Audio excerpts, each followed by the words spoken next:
Hello, Assalamualaikum everyone. So thank you for joining on time. We'll be kickstarting our event in a few minutes. So let's please keep patient and remain connected with us. We hope you'll have a wonderful experience with us throughout the day. You may start interacting through the comment section, and then we'll be starting shortly.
So once again, Assalamu alaikum and welcome everyone. This is your host Ganya. I am co-manager for GDG Live Pakistan and I'm also WTM ambassador. We have some very excited people in the chat section. It's nice to hear you guys. So we'll be starting our event now officially. So the wait is over for IWD 2023. So we expect you all to stay with us till the end of this event. It's going to be an amazing experience for you all. And I'm sure you all are going to love the talks. and the speaker lineup that we have. Do let us know in the comments whose talk you are most excited about. I'm sure you guys have seen the lineup already. So, with the start of IWD 2023, we would like to shed a bit of light about GTG and WTM programs in the start. Like, what's the purpose of arranging this event and what we've done in the past, and much more. But before we start, I'd like to introduce the rest of our GTG team. So, all of you members who are present, आप लोग comments में अपने आप को एक brief introduction दे दें. And then if Fawad, you can also join, that would be great. Also, all of you should drop your dare to be for the event and what you dare to be in the comment section. We would love to hear you guys. For me, I dare to be me. And then now I think let's hear from all of you. Hello everyone, how you all. I I think आप लोग काफ़ी ज़्यादा excited हैं आज. So why not. I think we have just premium lineup of speakers and content that I think you never experience before. So yeah. Yes, definitely. I think the insights that we'll be hearing from some of our speakers today are very exciting. They're very motivational. So you should all be present throughout the event. That would be great. Thank you, Ahmed, for sharing. Ahmed says he dares to be myself. That's great. Let's hear it from some of the audience as well, what they dare to be as well, as that is the theme of our event this year.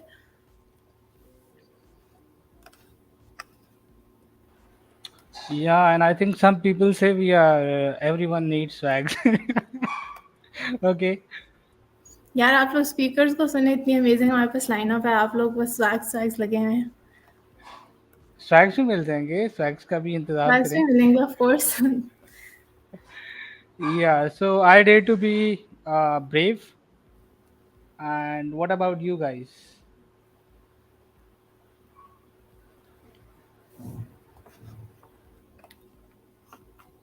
Dare to hack. Okay. Who are you trying to hack, Adnan? Dare to hack. Dare to be innovative, very nice. Very nice.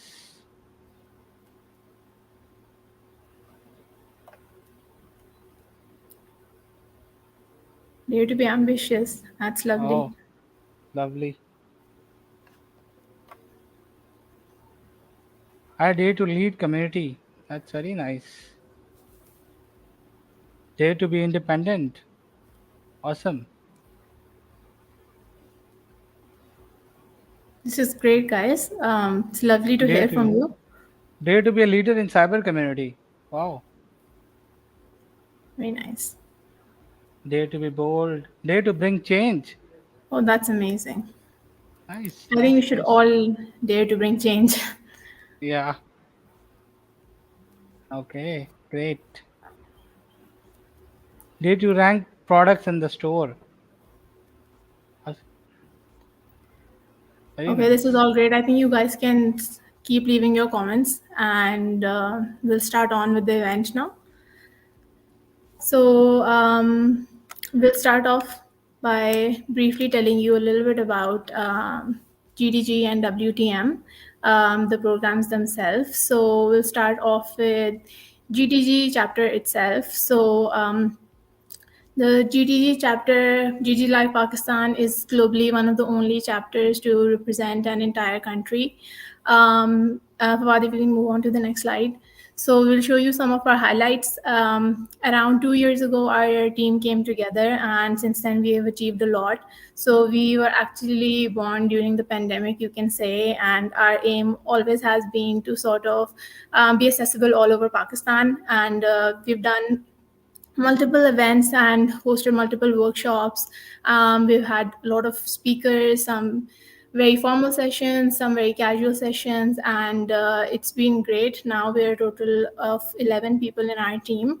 And we hope to keep growing. So we'll move on and tell you a little bit about the stats that we have achieved so far. So Fawad, we can take it from here. Yeah, so we have been working since last 2 years, and since the community started, we have grown a lot. And thanks to all of you, I think we are a community of 18,000 plus now on all platforms. So that's a huge achievement. I think we are trying to reach out to everybody who wants to learn different technologies, different Google products, and then we hosted 50 plus events so far. It's been I mean panel discussions, it's been DevFest, it's been Google I/O, and it's been our signature event चाय are, जो कि सबसे ज़्यादा popular पाया जाता है जीडीजी live Pakistan पे, and सबसे ज़्यादा ऑडियंस आती है. And if we move on to our flagship events, so one of our flagship event is DevFest. Okay, so we started off at DevFest 2021, and it was 3 days long, 9 hours plus का content था, and awesome response. आप लोगों ने काफ़ी अच्छा response दिया, आप लोगों ने काफ़ी कुछ सीखा भी. So these were some of the stats from that. And then we followed up that with on site thing के पाकिस्तान के उन एरियाज में जाते हैं जहाँ पे कम्युनिटीज एग्जिस्ट नहीं करती. And I honestly love that response. हमने मुल्तान में करवाया, हमने हैदराबाद में करवाया, and then we went to Mardan. So आप लोगों ने जिस तरह का रिस्पॉन्स दिया, that was awesome. So thank you to all of you once again. And yeah I think Kanya, that's over to you. So yeah, I think Fawad has told you about GDG. So moving on to WTM. So WTM is a program called Women Tech Makers by Google, and it is a community of thousands dedicated to the mission of building a world where all women can basically thrive in tech. So we have multiple WTM ambassadors all over Pakistan, and they're hosting multiple kinds of events, workshops, mentorships, a lot of different things. So you should also look out for the other WTM ambassadors that we have. So you'll find out a little bit more about WTM later in the event. We have an amazing keynote speaker to tell you more about it. So for IWT this year, we have decided to take a different approach as compared to our other events. So actually, how many of you have attended our previous events? Do let us know in the comments and which event you've enjoyed the most. Would love to hear from you guys. So normally our events more technical hote hain. This year we're doing something different, and our event today is more based on motivational talks. So the event is called HERstory and Inspiring Insight, and I think the name itself explains the event very well. It's aimed at bringing to you the stories of some of our role models in the tech industries, basically their life insights, tips, much more how they came to be where they are right now. And I think ज़्यादा वो आपको खुद बेहतर explain कर सकते हैं about their life story. So I think it'll be very motivational and very inspiring. I think looking up to your role models and seeing how they have achieved what they have sort of gives you that courage to step forward yourself. Um, so thank you so much for joining us. We have an amazing event lined up for you guys. I think we can now start moving towards our first speaker. So for our first speaker today, it'll be our keynote speaker, which is Caitlin Morrissey. So in the coming keynote session, Caitlin will be conveying the insights of the WTM program. But before moving towards the session, let me introduce to you a little bit about like who Caitlin is and what she does. So Caitlin is a global lead for the WTM Ambassador program at Google, and she's been working for the past 10 years. She supports and empowers 1,800 leaders around the world to create an impact in the tech community with the mission to collectively build a world where, again, women can thrive in tech. So I think Caitlin आपको बेहतर explain कर सकती हैं कि WTM program कैसे है. She's been working in the space for a lot of years. So she sent over a lovely video for us. I think we'll be playing that now. So hope you guys enjoy.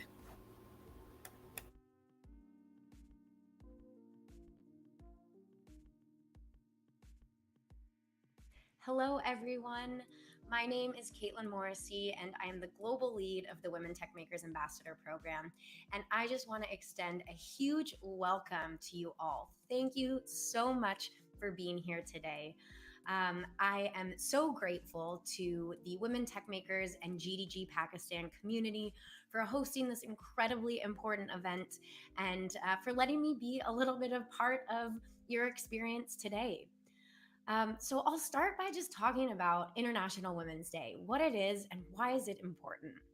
International Women's Day is a day to celebrate and recognize all of the incredible achievements that women have made across the world and across time. But it's also an important time to call out that we still have a long way to go when it comes to gender equity. And when we look specifically at the tech world, we see a lot of issues and challenges here. as you start to go up the corporate ladder in the tech space, women are few and far between in leadership roles. In general, women only make up about 25% of the tech workforce. And again, that number gets lower as you go up the ranks. And so we need to be a part of a solution collectively if we are going to help create a world and a space where all women can thrive in tech and that where every single person can thrive. Because when we think about technology and when we think about the power that technology has and how pivotal it's going to be when we look to the future and all of the ways in which our world is going to change and develop, technology is at the forefront of that. And if we don't have diverse people, diverse voices, different backgrounds, different experiences, people from all over the world working on some of these most pivotal challenges, technological challenges and opportunities, we are not going to be building a world that suits everyone. Diversity is a great thing, and especially when we think about technology, it helps us to build a world, to build products, to develop solutions that can truly work for everyone. So, when we think about International Women's Day, we can think about this as a moment to reflect on how you can start to be part of the solution, how you can be more inclusive of all of the voices around you. If you are a woman, this is a great opportunity to think about what could you what could you do if you dared to be whatever you want in the tech space. And that's really what we've encouraged our ambassadors and our community. The theme for International Women's Day is Dare to Be. And when we dare, we dream, we act boldly in the world, and we don't let the fear of failure or not being enough hold us back. And so I really encourage every single person, whether you're a woman in tech, whether you're an ally that's here to support us, to really think about all the ways in which you can dare to be in the world. So that might be daring to be bold, to being innovative, and to leading, the way as we think about the next paths forward in the world of machine learning and AI. Maybe you're daring to be resilient. There's a lot going on in the world right now that is really challenging, and focusing on taking care of yourself and building your inner strength is a very daring thing to do, and it's so important. Maybe you want to dare to, however you'd like to fill in that blank. I encourage you as you go through the event today to think about, what are the things that you want to dare to be? If you had nothing holding you back, what would you be doing right now? And so I believe that this community right here has the ability to change the world and change the future of tech and change the way that we see all people in technology. Because truly, when we all have the opportunity to dare to be, what I might dare to be is probably different from what you might dare to be. And that's the beauty of diversity, right? We all have something unique to bring to the table. And so I really want to, again, encourage you to think through what will you dare to be this IWD season and into the future. Because Women Tech Makers as a program overall, our mission is to build a world where all women can thrive in tech and to truly build this world where everyone can thrive in tech. And so, what does that mean exactly? We really approach this in three key and pivotal ways. The first is through our community. So, our ambassadors are key pillars of our community. And these are women and allies, almost 2,000 women and allies around the world who are dedicated to giving back to their tech communities, to do things like host this event today, and they really are a huge part of our mission to build a world where all women thrive in tech. They're hosting events, speaking at events, mentoring others. And all of this work combined helps us to uh, see and educate and help people excel in their tech careers and their tech journeys, but also see visible role models, women who are out there accomplishing incredible things in technology, or allies who are there cheering them along the way. This visibility piece is the second pillar. So we truly believe that if you can't see it, you can't believe it. And so it's so important that we take opportunities to showcase everything that women in tech have accomplished.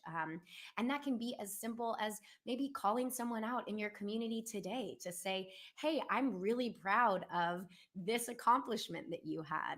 Or maybe it's you want to tell their story through a social media post or something along those lines. There's tons of ways to think about providing visibility and making sure that everyone in the world can see themselves reflected in the tech industry.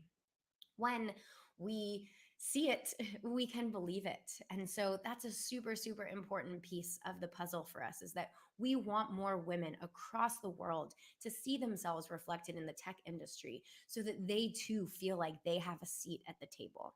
And that goes for everyone, right? We also want to think about all of the intersectional aspects of our identity, whether that be race, religion, economic background, socioeconomic status. All of those things are this rich tapestry of qualities that make us who we are. And when more of us are visible and sharing our voices and sharing our knowledge with the world, that is truly where we see the change start to happen, because we're visible and showing other people out there that they too have a space in this industry. And then finally, the third pillar of the Women Tech Makers program is resources.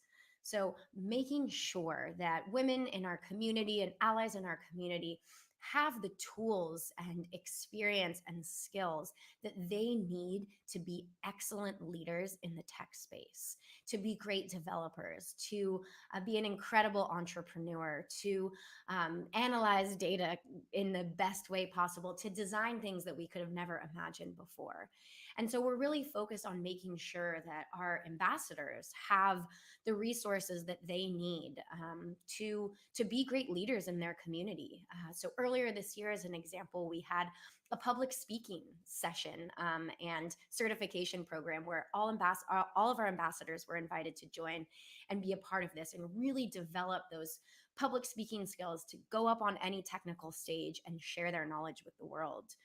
We also partner really closely with different Google technologies. So whether that be Google Cloud, TensorFlow, Android, there are lots of great opportunities that we find and identify for our ambassadors to continue to build the skills. So not only that they feel like confident event organizers, public speakers, mentors, but they really feel like they can excel in their careers.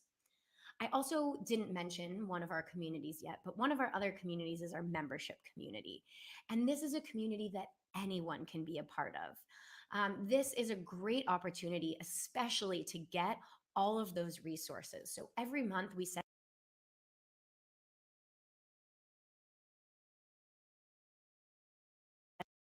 out a monthly newsletter that lets you know all of the exciting things that are happening at Google, different learning and educational opportunities that you can participate in, and even access to events and experiences that are happening near you.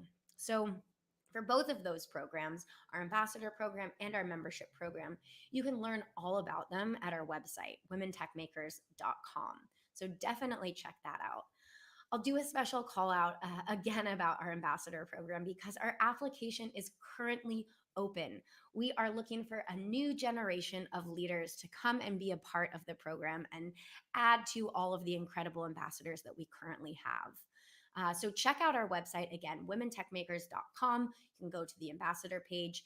Things that we typically look for, a passion for community work. So, really feeling like you have experience in organizing events or speaking at events, and this is something that you love. We welcome these types of people into the program. We like to see that you have experience with technology. We are women tech makers after all, and so we focus a lot in the tech space. And finally, that you really and truly are excited and dedicated to the Women Tech Makers mission to build a world where all women can thrive in tech. Thank you again for letting me be here with you today. I am so excited for all of the incredible content that you have ahead of you. Thank you to the organizers. Again, Women Tech Makers in GDG Pakistan. You are all incredible. This takes a lot of work. And so thank your organizers for putting on such a fantastic event. I hope to see you all very soon. And thank you. Enjoy your day.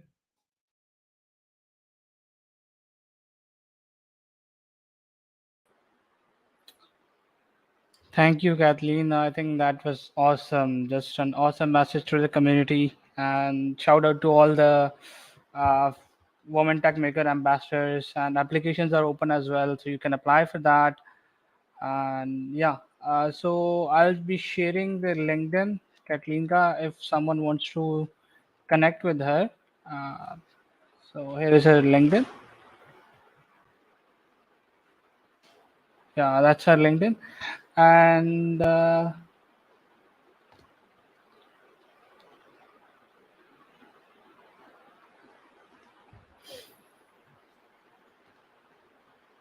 okay, क्या भाई सो गए हैं सारे?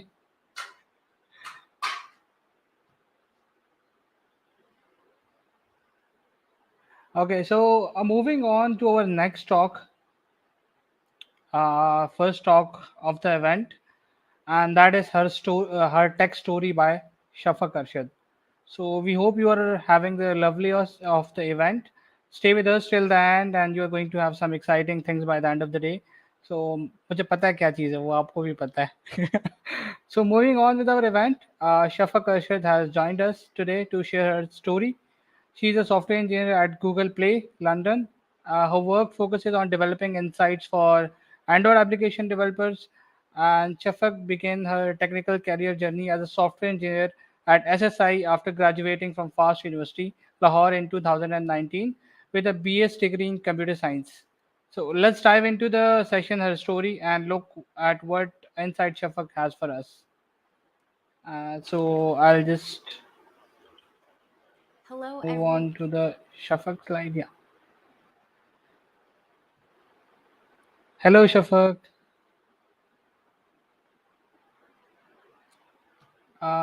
You are not audible, I guess.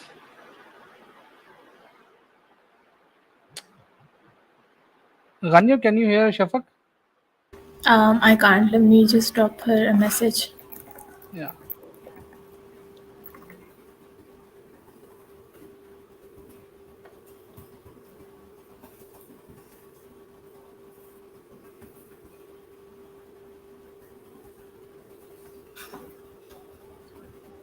Yeah, Shafaq, you're not audible. Can you please check your mic?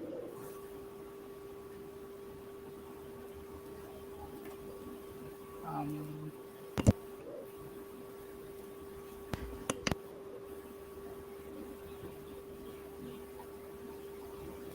No, can't hear no, you. can't hear you.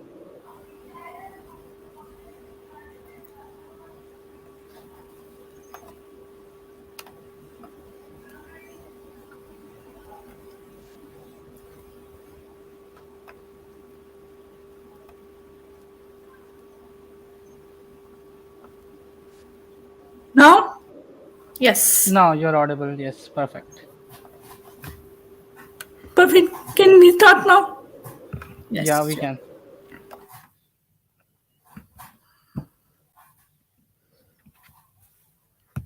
Okay, hello everyone. Sorry for the audio loss. I couldn't really see that if I was audible or not. So I am Shafaq Arshad from Google Play London. So today I'm going to share you with the story of growth, self-motivation, self-help, and self-love are all about growing as a person, They are about developing your own strength, overcoming your weaknesses, and reaching your full potential. When you are motivated, you are more likely to act and achieve your goals. When you help yourself, you are more likely to learn and grow. And when you love yourself, you are more likely to live a happy and fulfilling life. And I'm not just throwing these words around, I have actually lived them. Hi, am I still audible or is it gone? No, you are audible. You are audible. Okay. At a young age, I was diagnosed with a rare neuromuscular disorder that cost me my physical strength, my hands, and my hearing loss. And my hearing loss came at a time when I was like completely lost and didn't have to make the most difficult decision about where I see myself in the future, like picking my university major. I knew I loved maths, but I couldn't see where it would take me. My father and my uncle suggested that I try out computer science, but being a total rookie, I thought that computer science would make me stuck with what is a mouse or dot reading or God forbid MS Excel. But rule number one is that I don't say no till you try it. So I at least decided to give computer science a chance. That summer vacation, I surfed the web, and luckily I came across this really cool course called edX CS50. The moment I compiled my first program, it was like the feeling of falling in love, the butterflies in your stomach, the fireworks in the background. Suddenly, my future was right in front of me, and I absolutely loved it. Of course, it was just the beginning.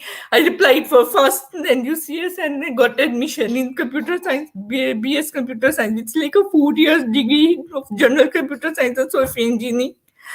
Those 4 years at first were probably the most difficult yet the most fulfilling adventures of my life. I couldn't hear my professors at all. So, and we did not have the caption software that we have right now. So I developed my rule number 2. Self-help is the best help you can get. If my teachers could not help me, I learned to teach myself. Camped in the library, read so many books after books to make up for what I could not listen during the lectures. Later on, I made some really, really cool friends. They would help me get up and down the stairs. Like there were 2 flights of stairs. My first class was on the basement floor, and my next class was all the way on the second floor, and there were no elevators at all. And my friends would sit next to me and they would share their notes with me so that I could at least feel less clueless.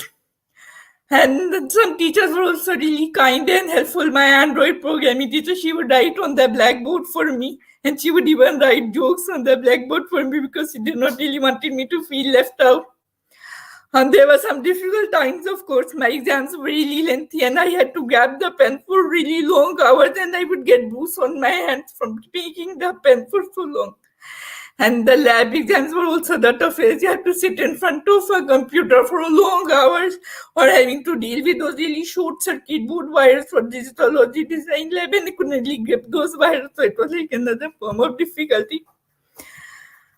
But I was determined not just to graduate, but my goal was to graduate at the top. And the picture that you see on the poster, it's actually my graduation day. It's about the girl who graduated. No, that's the only gold medalist for more than 100 graduates in my batch. My best day, my favorite achievement actually. It was the day I proved that determination and never giving up your goal is the only way to success. My fascination with Google actually started very early in the university, where I could often find myself using the free resources that Google provided. Of course, Google search was my primary teacher as well. After graduation, I got interviewed at Google. Unfortunately, I didn't make it the first time around. I could kind of like panic during the first interview and didn't make it. Not the end of the world. I mean, I could still try again. And then coronavirus happened, partially the end of the world, and they stopped hiring internationally. So I bid my time at the local tech industry in Pakistan. I got interviewed at several companies and software houses in Pakistan. Honestly, I was pretty impressed by the experience of the local tech industry in Pakistan. They were all very accommodating and had a great work culture. Like I interviewed at Arbisoft and they offered that I could work remotely. That was before coronavirus days. And my previous company, SSI, they installed grab rails throughout the office, and they located my team to the ground floor as well, so that it would be more easier for me. So I had a really great experience from the local tech company in Pakistan as well. And then, of course, I was one of the women tech maker scholars of Google. It was during my senior year. I applied for the scholarship, and they took me to the Singapore headquarters of Google, I think, for 3 weeks, 1 week. And it was absolute amazing experience, I mean, at Google, they don't consider it as mistakes or failures. They say it's a lesson well learned, let's try again. And even in my current company team, at the moment, we have this section called Whoops, I made a mistake, where everyone just come forward and they talk about the things that went wrong with them during the weekend. I absolutely love this kind of culture. So my 2 cents to anyone who wants to try either the Pakistani tech sector or as an international tech sector, that if you have any concerns about your role or do you have any kind of workplace needs, then talk to the HR that you are interviewing. If there is a lack of response, like the company is disappearing on you, then you probably want to stay away from such a toxic work culture. If the company is not responding to your calls after you have interviewed with them, then it's better for you, because you don't really want to get into a job where you are not valued, where your opinions are always ignored. So I think take it as a good for you thing. Like if you are not getting a call from them, then it's probably the best thing that can happen to you. There are so many other companies that are way better. They will provide you more good culture. You don't really want to stuck in a company that you are not valued or where you are always in a mental torture. It's not something that you want. And when you are applying for a job, I have found that many females, they don't even bother trying for a job if they find at least one skill on the job description that they don't have. So if it's a job that you really, really like, then just go ahead and apply for it. Even if you think that you are not eligible for it, you don't match all the criteria, just go ahead and apply for it and let the recruiter decide for you. If you are actively looking for a job, then you need to keep your LinkedIn profile updated. And of course, LinkedIn has a really great feature in the jobs section. You can subscribe for alerts in the job section. Then you can subscribe for alerts, and so that as soon as someone posts a job that matches your criteria, you will automatically get alerted. So as soon as you get alerted about a job, go ahead and apply for it. Applying early would give you edge. Am I still clear? Hey, applying early will give you an edge, of course. Now, same rules apply for international job scenes as well. Except that while you're preparing for an interview for an international company, you probably want to practice a lot on lead code. And also, if you're a student, there are a lot of opportunities that Google or any other company also provides you for visibility. We have Google Summer of Code. It's kind of like a really great initiative where you are assigned an open source project to work on during the whole summer. And if you are successful, then you also get a chance to get interviewed at Google as well. So go ahead and apply for it. Actually, we also have a Google coding competition. But I think this year was the final round of Google coding competition. So you probably have to apply for any other things as well, like Summer of Code or maybe WTM scholarship. The applications are open now. Now there are so many other things that I want to share, but I'm going to leave some time for any questions or answers that you have for myself. Best of luck, you guys. I hope you have a great adventure of your own. Thank you for listening to me. I hope I am clear.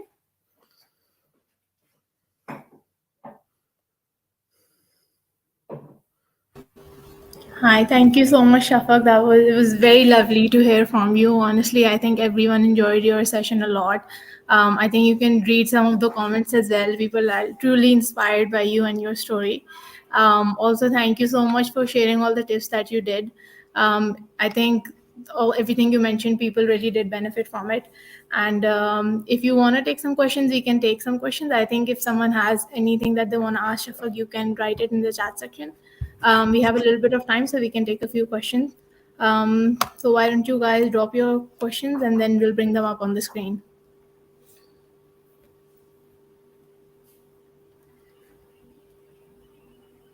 We've also shared Shafak's LinkedIn in the chat, so you guys can also connect with her on LinkedIn and also ask her any questions on there. So we have one question: what's the biggest difference you've noticed between working here in Pakistan versus abroad? So the one thing that I noticed was that people in Pakistan don't really react well to making mistakes in production or anything else. Like if it was a Pakistani company and something went wrong with the production, then the engineers and the test engineers are going to spend 30 minutes working out who to blame, then focusing on what went wrong and how they can solve it.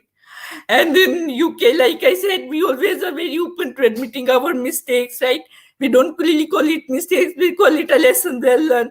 So when something goes wrong in the production, our team would focus on solving the problem, then focusing on who to blame. So that was one thing. But on the positive side, Pakistan has a really great work culture when it comes to like nothing that was more Islamically. Was I mean, in UK, I have to always work around with what is the right thing. Like if something is happening, then I need to first check out that if it is a Muslim thing, then I can join it. Or if it's not a Muslim thing, then I should not join it. These kinds of things. There's a TGIF thing where the Googlers gather around and they drink alcohol, and I have to like mentally calculate that if it's okay for me to join that gathering or not. In Pakistan, I could just, they were planning a gathering and then I could just join it without worrying that if it's some Muslim friendly or not. Yeah, no, I think that's very true. I think every place has its ups and downs, but yeah, sadly, it's Yeah. true. And it's true about Pakistan. I think we tend to focus more on the mistake than like how it happened than learning from it. So the next question we have is, what difficulties did you face about your career? I think Shafak did cover that. If you could be more specific, what you mean? So any good books you would recommend?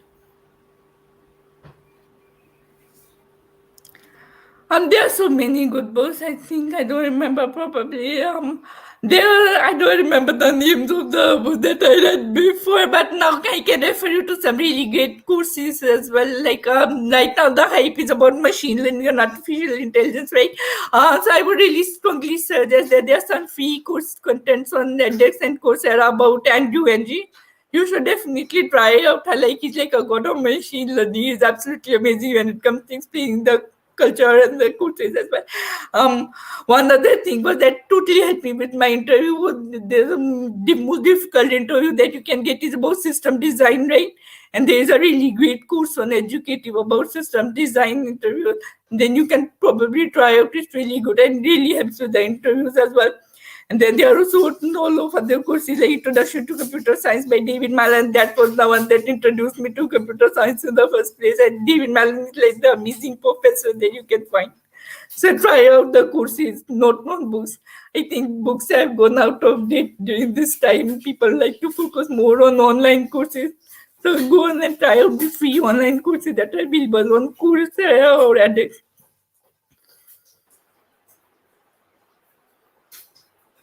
Any other question? No, thank you, Shafak. That was so inspiring, and I'm sure the audience is very inspired by your story. Huzafa is saying thank you for sharing your inspiring story. So If thank you you so guys much, have any, Shafak. Definitely. Yeah, yeah, if you have any more questions, you can reach out to Shafak on LinkedIn directly. I'm sure she'd love to answer. But thank you so much. I think everyone enjoyed your session a lot, and thank you for joining. yeah. Thank you for joining. Thank you. Thank you for listening to me. It was a great pleasure to be here. Thank you. Thank It you was a so much. pleasure for all of us. So moving on, I think we can move on to our next speaker now. So for our next speaker, we have Hafsa Munawar. I don't think I need to give an introduction, but I will regardless. So the next session is called UBU, The World Adjusts. So Hafsa Munawar is an app growth consultant, a digital marketeer by education, and a community builder by passion. As an ex-woman techmaker ambassador, she is deeply committed to women empowerment, which I think is evident in everything she does in her personal and professional life. She enjoys and loves meeting new people and learning about new stories, and is looking forward to the opportunity to connect with all of you. So we will be sharing her LinkedIn as well. Do reach out to Hafsa. I think we can move forward with Hafsa's talk now. So Fawad, if you can just play that.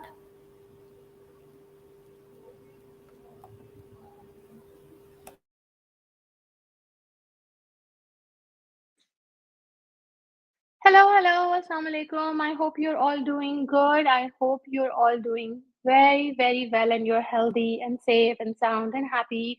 I'm so excited to be able to speak to all of you again. GDG Live Pakistan has been something that has been very, very close to my heart. And then IWD to वैसे ही बहुत special होता है. International Women's Day is something that is something I hold very dear and near. I've had the opportunity of organizing many myself, so it's such a pleasure to be able to share my story on another platform. So, welcome. The next 15-20 minutes are going to be a very different conversation, something that we usually haven't spoken about, something that I haven't usually shared before. And the idea is to basically talk about you. So, you must be wondering, "Ke, conversation was centered around Hafsa. But so we will talk about Hafsa, we will share Hafsa's story. But ideally, what I want to talk about is you. So each one of you that's actually listening to this conversation, you are the subject of today's talk. You are important, and what we want to do is basically help you identify yourself and what's important. So इससे पहले कि हम आगे जाएं, I wanted to share like the brief that I got for this event, right? So I was speaking to GDG Live Pakistan team, and they were, talking to me, and they said, Hafsa, ideally we want you to do a talk that's like a TED talk. Now, when I think about TED, I think of two different things. So my mind works like that. कि एक तो मैं TED Talks, of course, inspirational, very inspiring. I think about that. But when I think about me as a person, maybe I associate with the bear a little bit more. Not for obvious reasons, of course. Lekin, I do feel like what I wanted to do was have a mix of both the TEDs, so it's also entertaining for you. So this TED and this TED combined together to make this Hafsa. And hopefully you will find her story a little bit entertaining and a little bit inspiring. So before we move any further, what I want to do is give a disclaimer कि ये एक original life story है. और इस story में अगर आपको कोई भी resemblance नजर आती है to another person, to yourself, to any other human being other than myself, it's basically strictly coincidental. लेकिन हो सकता है that I have taken inspiration from your story to become a part of my story. So I thought that was very important to give this disclaimer. Uh, इससे पहले कि हम आगे जाएं, it's also important to understand कि what is Hafsa, who is Hafsa, what does she do, what does she like. You should be understanding what my journey has evolved into and how you can take bits and inspirations from it as well. So to start off with profession, which I think is the most attractive bit for a lot of people at the moment, is the fact that I am an app growth specialist by profession. I work at Google since the last 1.5 years, and my role basically revolves around helping small scale businesses grow their business. And when I say businesses, these are businesses that are app based business जिनका या तो play store पे या iOS के ऊपर कोई ऐसी application है जिसके थ्रू ये लोगों को रीच आउट कर रहे हैं और हेल्प कर रहे हैं. So प्रोफेशन में मैं ये करती हूँ. Education से मैं digital marketer हूँ. So ever since I did my A levels, I already knew that digital marketing is something that I love. I felt very passionate about it. I loved how fast the data came in. So by education, I have a digital marketing degree, and that is something that I absolutely love and absolutely love doing. इसके बाद आता है कि what does my passion से? I think आज से 3 साल पहले अगर आप मेरा पैशन पूछते तो शायद वो डिफरेंट होता. लेकिन since my previous role of being a community manager for Google, of helping so many amazing people in Pakistan and the SAF market, I realized that community building is something that I love doing. And even though it's not technically a part of my job now, I still do it very, very regularly because I love these people. I love all of you. I love the energy that you bring in. So by passion, I like to call myself a community builder. Of course, इसके अलावा इंसान के शौक भी होते हैं, and I'm a travel enthusiast. I think 99% of our nation loves to travel, and I'm a part of that 99%. And I love traveling. I love exploring cultures. I love meeting new people. I love exploring new areas. So that's something that I love doing by heart. So when Hafsa is the happiest, she's actually traveling. Fun fact. इसके अलावा by hobby I read a lot of books. I have been a book reader as long as I can remember. And if you find me in my house all alone, you will probably see that I'm reading a book. And iske alawa, something that a lot of people know about me, my friends and family know about me, is that I love music and I'm a music fanatic by soul. Music is a food for my soul, and I love doing that. So, you know what Hafsa is in a nutshell. You know my journey a little bit. लेकिन अब सवाल ये आता है कि how did I discover my you? So, what is you? How did I discover who I am? How did I discover my brand? How did I discover myself as a person? And I think let's take a pause and understand कि ये एक बहुत बहुत fundamental step है in our lives.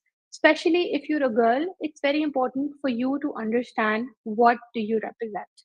आप क्या हैं? आपकी self क्या है? What is it that you enjoy? What is it that you do not enjoy? It's very, very important for you to establish that. And only then will you be able to sell yourself better. So, how did I discover my you? ये जो सब चीज़ें आपने देखी हैं, that was basically a part of who I am as a person. तो ये journey कैसे evolve हुई? So, this took a long time. um, Ideally, this might not be very, very accurate. Like, ever since I was born, I think we all jump into this struggle of figuring out हमारा you क्या है.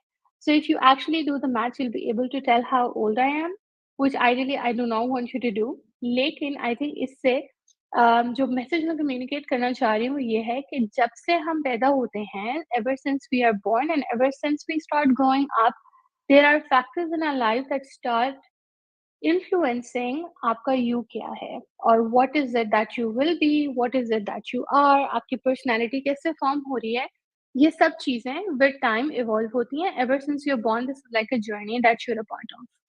So what does you stand for? I, simply searched online, and I realized that there's this beautiful, beautiful analogy. And basically, it said that you stands for your own universe. मैंने इसको थोड़ा सा change किया है. I think I've adapted it a little according to how I've spent my life. लेकिन you actually stands for your truest, most original self, and how only that is important for you, how only that is the center of your world, how that is important for you to establish your personality and your brand. So remember this. I would love to hear your you as well. I'll share my story और उसके बाद फिर हम आपका you भी सुनेंगे. So to jump into this, let's share my journey. So here you will see a bunch of pictures, each picture representing a very, very important phase of my life. My journey started with being born in Lahore, where I spent a lot of my early childhood, traveled around little Pakistan में ही, लेकिन उसके अलावा majority I identify as a Lahori, although मुझे पंजाबी नहीं आती. I was a part of this all girls school, and I think that shaped my personality quite a lot. I was part of this school, where we did a lot of sports activities, which was very fundamental because we were always told in our school that, girls are just as good as boys. And that kind of stuck with me and resonated with me even in my life later on. उसके बाद I had an opportunity to move outside of Pakistan in a place known as Amsterdam. A lot of you must have heard of it. And middle and top where you see a glimpse of my university, where I spent very, very fundamental years of my life. And I think university kind of shaped me into what I love doing. Believe it or not, university se pehle, I did not like public speaking. I was a very shy person. So university played a very fundamental role in helping me understand मुझे क्या पसंद है. इसके अलावा बीच में you will see a picture of a tram, and I was living in another city and I was studying in another city. So a lot of my time was actually spent traveling. And in this tram time that I was, spending, which is almost an hour one way, I was actually thinking a lot about myself. I was thinking about मेरी life में retrospect में चीजें देखती थी, कहाँ क्या चीज है, किस तरह से identify होती है. And that really helped me form my personality as well. Then I moved back to Pakistan in the beautiful city of Islamabad. I think amazing, beautiful city of Islamabad, which offered so much. I met some amazing people. I started working for a great company, and from that started my journey towards Google. I just like many other people in this call right now was a community builder. I was building a community. And I was doing it only because I wanted to help people. My journey started with helping women in tech, and being able to be a speaker at a platform which I somewhat helped shape up is so emotional and so beautiful. इसके अलावा I am also a car enthusiast. A lot of people know about this. I would love to have a Range Rover one day. And then in all this journey, last year I had the opportunity of moving to Singapore for a new role at Google. And that's where my journey is now. And ये ज़रूरी क्यों था? I wanted you to think about this and understand how each phase of my life actually helped me develop a personality, helped me identify who I am as a person. So if you know me a little bit, कि आपको इस presentation के during मुझ मेरे बारे में थोड़ा सा अंदाजा होगा, तो you will understand कि वो सब personality के bits इन सब चीज़ों में कहीं ना कहीं से आए हैं, and that plays a very important role. You का second part क्या है is own. So on the screen, you will see some faces that have really helped me and inspired me in my life.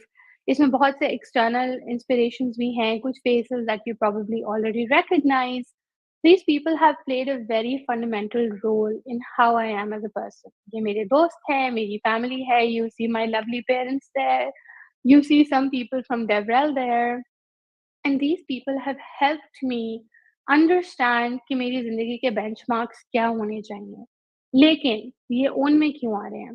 ये own में इसलिए आ रहे हैं क्योंकि इन सब की पर्सनैलिटी से, इन सब की जर्नी से मैंने कुछ-कुछ पीसेस अपने लिए उठाए and that shaped me in defining my own goals for my life, my own benchmarks for my life. I will not be in a position where any of these people will strongly, fully 100% influence my life and decisions. लेकिन इन सब ने अपनी अपनी जगह पे inspire करके कुछ bits and bobs मुझे सिखा के मुझे एक ओन पर्सन बना दिया है and that is a journey that I want each one of you to take so sit down and think about who all influence your life आपकी ज़िंदगी में मेंटर्स कौन है, इंस्पिरेशन कौन है और उन सब से बिट्स एंड बॉब्स उठा के आपने अपने गोल्स और अपने बेंचमार्क्स बनाने हैं which is very important. Towards the right where you see my picture, my parents in a picture, that's a very, very sweet picture, very, very close to my heart. And the reason why I wanted to highlight this is because in our culture where we are a very collectivist culture, our parents play a huge role in the kind of person that we become. I think all of us are very clear on that. हम अक्सर इसके बारे में discussion भी करते रहते हैं. लेकिन it's very important to understand कि आप क्या करना चाहते हैं. What does your heart tell you to do? Had it been for my parents, maybe I would have been a doctor. Maybe I would have been a heart surgeon. Ideally, that's what they wanted me to do. Lekin when they realize how love my profession is, how much I love it, how much energy it gives me, how well I'm doing. जब वो सब चीज़ें evaluate करते हैं, तो then they realize that's Hafsa's thing, and then they support you. So take inspiration from people, but define your own goals. And then towards the end is universe. So universe का क्या मतलब है? Universe का मतलब ये है कि जब आपने अपनी लाइफ की जर्नी इवैल्यूएट की, जब आपने अपनी लाइफ में रोल मॉडल्स डिफाइन किए, अपने गोल्स डिफाइन किए, understand that only that is self sufficient for you to grow. There are a lot of external factors जो कि रोल प्ले करते हैं in your career, in your life and how you make decisions. Of course ये सब चीज़ें matter करती हैं, लेकिन at the end of the day you have to be your own universe. You have to be your original universe. You have to make your own space, and for that space only your validation is needed. हम अक्सर life में बहुत सारी external validations का इंतजार करते रह जाते हैं, and because we don't get that validation, that impacts our confidence, that impacts how we present life. So important चीज़ ये है recognize करना कि you are your own universe. आप अपनी दुनिया हैं, आपने अपने आप को खुद सेल्फ लव देना है, आपने अपने आप को खुद कॉन्फिडेंस देना है. Everything begins with you. Once you have done it, other things will automatically fall into place. And my journey and my life has taught me this throughout कि सबसे पहले खुद सेल्फ कॉन्फिडेंस हो, अपनी इंस्पिरेशंस देखें, अपनी जर्नी देखें, अपने गोल्स देखें और उसके बाद एक्सटर्नल चीज़ों को तरजीह दें और इम्पोर्टेंस दें. So very important to understand that at the end of the day, you all are special. You all bring something to the table. आप जो भी कर रहे हैं, चाहे आप इंटर्नशिप कर रहे हैं, चाहे फुल टाइम जॉब कर रहे हैं, चाहे आप अभी कुछ भी नहीं कर रहे, गैप ईयर ले रहे हैं, even in that case, you bring something to the table and you are very, very special. So it's very important to understand that Google Drive program hai that says that I'm remarkable. And I want to say that you all are incredibly remarkable, each in your own space. So, इससे हमने क्या सीखा? There are a couple of things that we have seen. First, each one of us has our own journey. हम बहुत लोगों से inspiration ले सकते हैं, हम सबके पार्ट्स और ट्रैक्स बहुत डिफरेंट हैं, इसलिए हम सबका ब्रांड भी डिफरेंट होता है. So it's very important to understand कि आपकी क्या जर्नी है. After this talk, take 5 minutes, sit down and identify कि मेरी जिंदगी में कौन से ऐसे पॉइंट्स थे जो कि पिवटल थे, एंड देन उसको जर्नल करें. जब आप उसको लिखेंगे तो you will be able to understand कि wow, I have done so much in my life. When I sat down to define my journey, I forgot about so many incidences. और जब मैं लिख रही थी और जब मैं उनको रिकॉल कर रही थी, तो आई रियलाइज कि यार ये तो मेरी जिंदगी में बहुत ज्यादा इंपॉर्टेंट है. सो you should journal that for yourself. Second, get inspired but also be original. अपनी इंस्पिरेशंस ढूंढें, अपने अपने इर्द गिर्द वो लोग ढूंढें जो आपको मोटिवेट करते हैं, एक्साइट करते हैं, जिन्होंने आपकी पर्सनैलिटी में कोई रोल प्ले किया है, और उस सब से अपने अपने बिट्स एंड बॉब्स लेके find your own person and B original. अपने बेंचमार्क्स, अपने गोल्स अपने लिहाज से सेट करें, अपने इंस्पिरेशन और रोल मॉडल्स के लिहाज से नहीं. और इसके अलावा जो वैलिडेशन आपको चाहिए, जो अश्योरेंस आपको चाहिए, वो सिर्फ आप खुद अपने आप को दे सकते हैं. So try to seek internal validation first. अपनी यूनिवर्स में एग्जिस्ट करें, अपने आप को इम्पोर्टेंस दें, and once you do that, the world will simply adjust around you, and I promise you that it will take some time. ये एक वो मसला है जिसको आपको थोड़ा फ्लेक्स करना पड़ता है, थोड़ा प्रैक्टिस करना पड़ता है, शुरू में शायद थोड़ी डिफिकल्टी होती है, लेकिन once you found this, you will be super happy. I can guarantee you that. This is how I found my own you. So I hope this helps you find your own you as well. So, in summary, you be you. The world is definitely going to adjust, and the world will be very happy to help you form yourself, and also to have you as a part of the universe and the world. I'm sorry about that. So very, very excited to help you discover your you. I want to hear more about you. I want to hear about all the people who are attending. I know that I could not attend this in person, लेकिन I would love to hear how you found this talk. Did you find this inspiring? और आपका you क्या है? It can be anything. It can be 2 lines. It can be a long paragraph. Please do share that with me. You can simply email me, or you could just scan this QR code and go to my LinkedIn. So yeah, reach out, say hello, say hi, and thank you so much again for this wonderful, wonderful opportunity. I hope this inspired you a little. I hope this excited you a little. I'm really excited to hear about your youth. I'm very excited to hear about you in general. So reach out and say hi and take care of yourself. Allah Hafiz.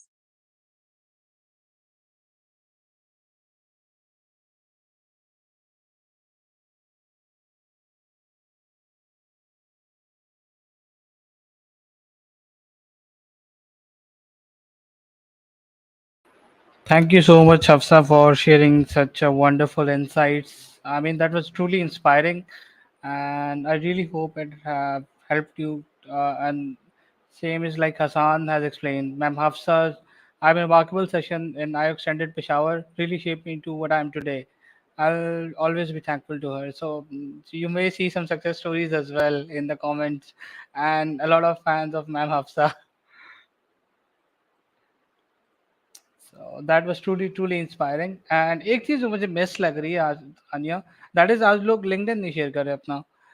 देखें, event का बड़ा clear rule है, learn connect and grow. Yes, सो क्या definitely. मतलब है कि आप अपना लिंक्डइन शेयर करें, एक दूसरे के साथ कनेक्ट हो and just be the part of your amazing network. आपके इर्द गिर्द काफ़ी, आप खुद भी अमेजिंग हैं, आपके इर्द गिर्द भी अमेजिंग लोग मौजूद हैं. So please do connect with them.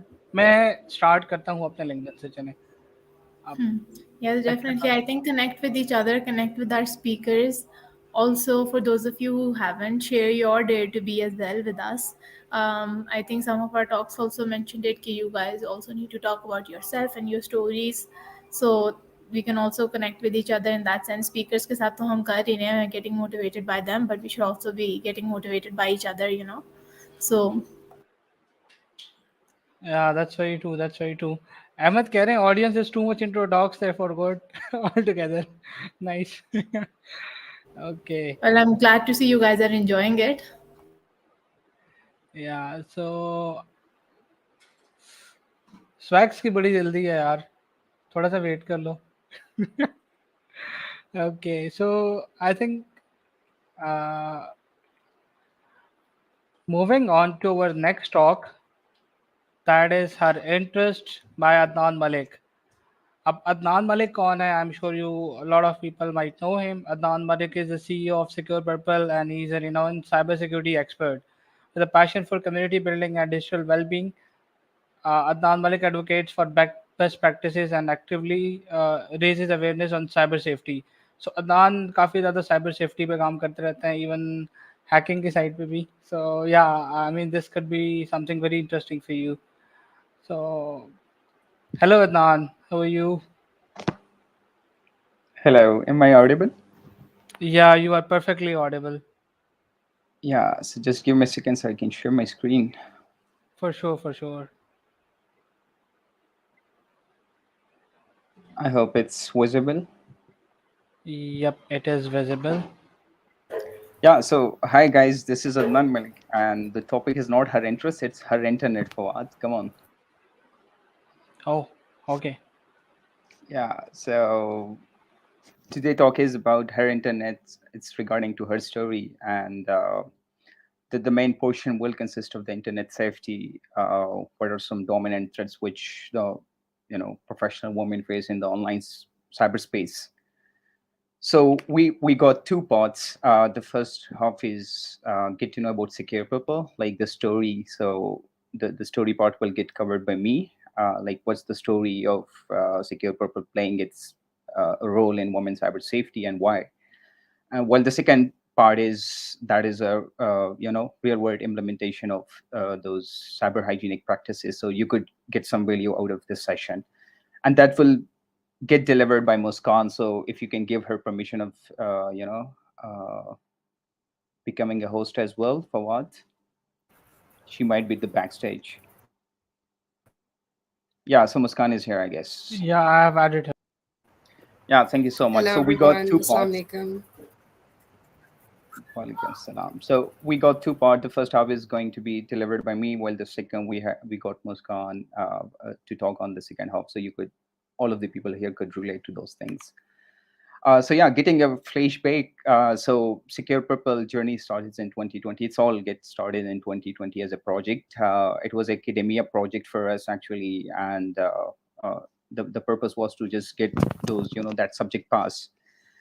But ultimately, it get converted into passion because once we get started, uh, we start realizing and we start finding some states about the online violences and different form of cyber crimes.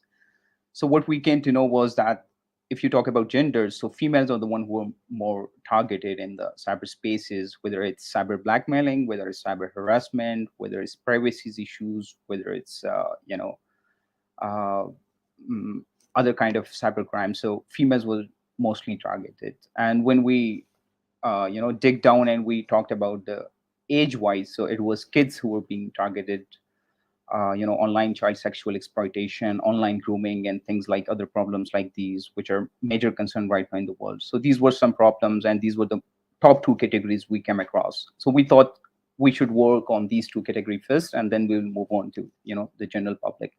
So we get started with females and kids. We start training them, and the purpose was to arrange different capacity building trainings, online workshops, because it was COVID. So we started online campaigns. We are so active on our social media as well, and we regularly share different updates on different cyber hygienic practices and different threats which came on daily basis. Apart from that, we are so active in arranging workshops. So most of this work is community, but we also got clients and that. So it's like Secure Purple is a community based organization who are into business as well. Apart from that, hackathons are one of our main areas which we are working on. So hackathons are like, where we invite people, like we have a women's cyber safety hackathon where we invite women and other tech allies to come up. We train them first, and then we give them the mentors from the industry so they could come up with some ideas how to tackle all those problems which women faces online. Apart from that, digital media is one of our stronghold right now, and we are working on creating podcasts on other awareness campaigns and awareness sports etc and trainings. So trainings consist of from corporate trainings to online trainings to females only trainings and boot camps etc. So right now, we started with as a cyber safety consultancy, and the main purpose was to train the most vulnerable people there.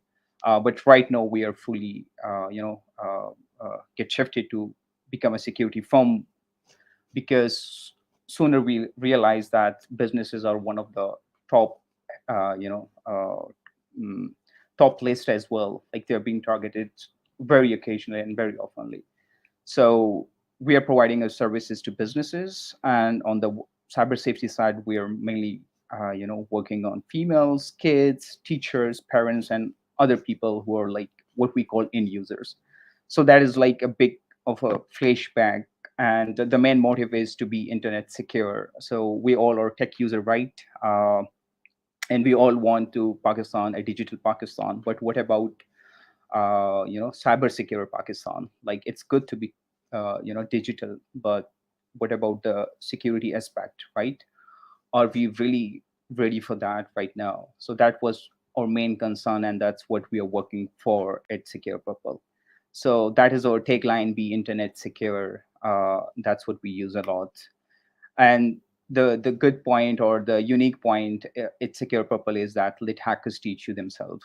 So normally, if you get training from people or from someone who is not a hacker themselves, so you may not relate too much. But at Secure Purple, the trainers, all of the trainers are cybersecurity researcher, what we, or you can call them hackers. uh, you know so they give you a very unique perspective on that things, because they've been into the real world, they've performed real world attacks, they know how the hackers mindset work, they know what how cyber criminal thinks. So they give you a very fresh perspective on that, and you could relate to those things and you can understand it very easily. So here are some media, and I want to conclude my talk on that. So like these are sort of our trainings. This is in Peshawar, this is also in Peshawar. We got female trainers, particularly who, for our female audience as well. This is like a remote village somewhere, and these are school kids. So these are some other images where we are training people to be internet secure. These are kids from APS, and these are kids like from 2 class to third standard, so making understand a kid, it's one of the most difficult tasks, and then making them understand on topic like cyber crimes, that's again a very tough task. But obviously we took it as a challenge, and we try our best, level best. So these are some of our events and workshops or which take places occasionally. These are our hackathons. As I mentioned, we invite different tech allies, people from the industries who can come up, get trained from our experts, and then they can come up with ideas how to tackle all those problems. They pitch their ideas to the judges as well. So these are some of the images, and again, we give them some finance as well, so they could get started with their idea and start working on that. So these are some awareness campaigns where we talk about internet safety. Again, these are from the hackathon. So yeah, this is just a background story, and moving to the second part. But before that, I would ask all of you to follow us, get connect with us on our social media at the Red Secure Purple. And you would be, getting so much content over there from us. So the second part, Muskan, over to you. Hello everyone, this is Muskan Nawaz from Secure Purple, and I'll be representing her story and telling you a little about online violence and how to defend yourself against it, and a little bit of case studies involving it. So basically, what is online violence? Any ideas about it? Online violence involves any digital media or digital platform that can harm a person mentally, physically through using that platform and cause harm to them. We have different forms of, now of online violence, like as in harassment, cyber stalking, doxing, and hate speech. Doxing and hate speech involve is I think most of you might not be aware about doxing, which I'll be explaining it firstly. It's basically using someone's personal data and publishing it online and personal information without their consent, which can cause them harm and multiple. I think most of a woman has faced these things, and their personal pictures or their personal information have been shared online. Whereas harassment is physically haunting someone and causing them any kind of harm, and if the harm can be physical as well as online. Whereas cyber stalking is monitoring their activities and what they do and how they kind of monitor and their location and where they're going to. This basically comes in cyber stalking. These harassment forms have a really high effect on the violence, have effect on women offline and online lives. The major issues that women face is mental issues and anxiety, depression, and PTSD, which is post-traumatic stress disorder. These things can affect so much that if a woman safe personal information or any such things that are leaked online, that can affect her regarding into jobs and people rejecting her because of the previous detailed record that she have, or any personal information that has been shared of her through personal relationships, and that also causes her to lose a sense of safety whenever she works, and have her lose confidence, that make her weak and vulnerable to physical and violence and abuse also. The next slide, we will be talking about the understanding of digital sphere and challenges that we face. The things that women lack in cybersecurity, and we like that the secure people also engage women to come and participate in it, is because they have unequal access to technology. I think most of the thing, 10 to 20% of the women of Pakistan have access to technology, and they have access to education, and they know about what technology is, what tech is, what mobile phone is. With the increase in cybersecurity risk online, and with the increase in specifically, if we talk about social media platforms like Instagram and TikTok and Snapchat, which have multiple features like turning on your locations, and also on Instagram we can pinpoint, okay, where we went, and updating people about it. This will create a lot of risk for women that need to be avoided, and teaching about and talked about, people know, okay, what these risks are and how to mitigate these. Okay, talking about access to education and the discouragement of women, that people, I think most of us, they get their women or they get children or daughters to get married at a younger age, and then pursuing a career after that, it becomes a really challenge for them. And access to resources, because multiple the social issues and social cultural bias discourage them to prioritize their family as compared to prioritizing their career in technology. Moving forward, uh, okay, the dominant threats that women in tech face and women today of women face is, can I have the next slide, please? Okay, the dominant threats I was talking about, that is most common in Pakistan and I think all around the world, is online harassment, image abuse, and stalking. Online harassment is, we've seen multiple people getting in our DMs and texting us, and if we change a public profile, and even if account is private, they'll come and take screenshot of our profile and uploading it everywhere, and constantly spamming us with our messages, and it just disturbs our peace of mind, and it kind of lets us to be disturbed throughout of all of even our personal life, and as well as our social life.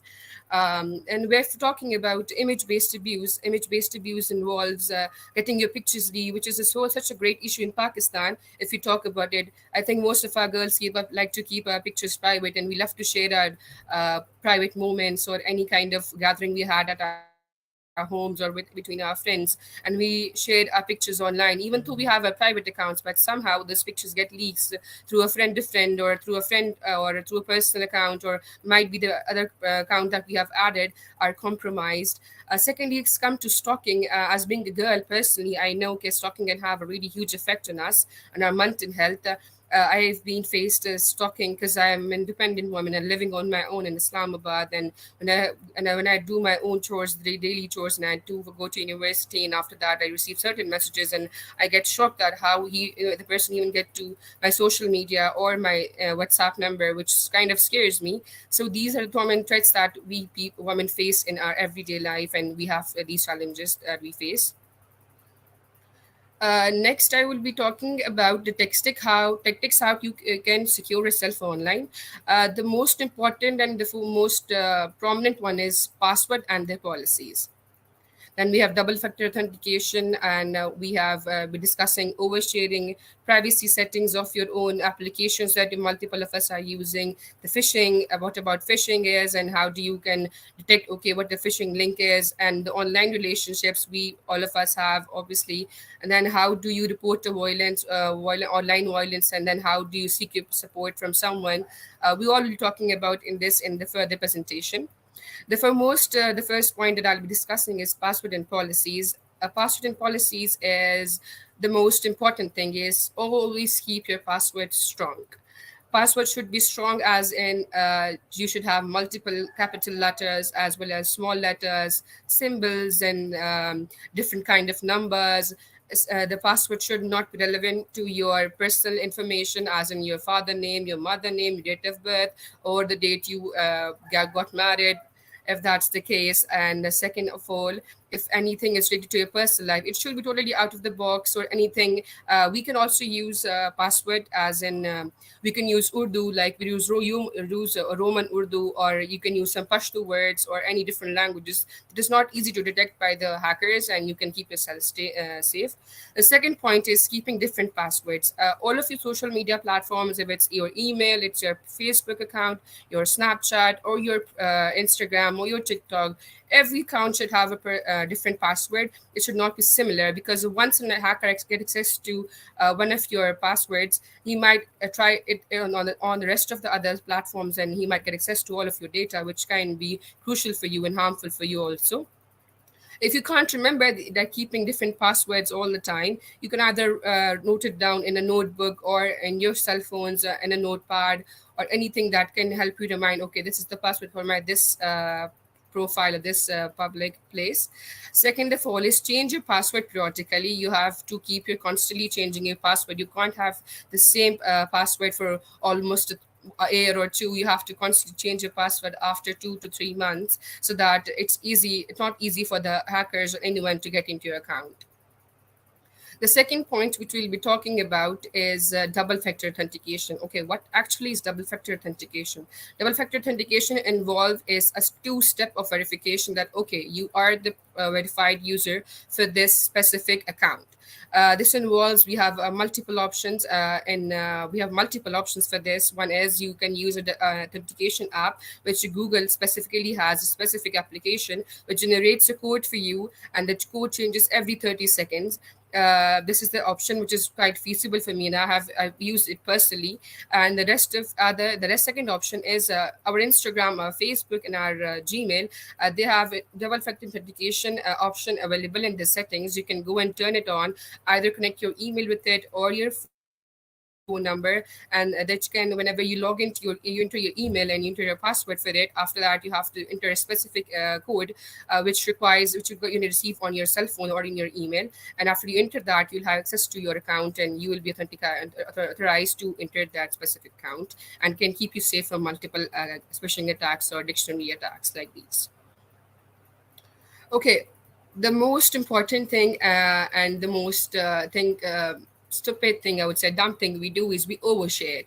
With the increase in technology and with the increase in social media and people trying to make new friends all around the globe, and then we are oversharing a lot of our stuff. We are sharing our personal moments, our love stories, or our personal love life, or our parents' life, which can cause us a majority of harm.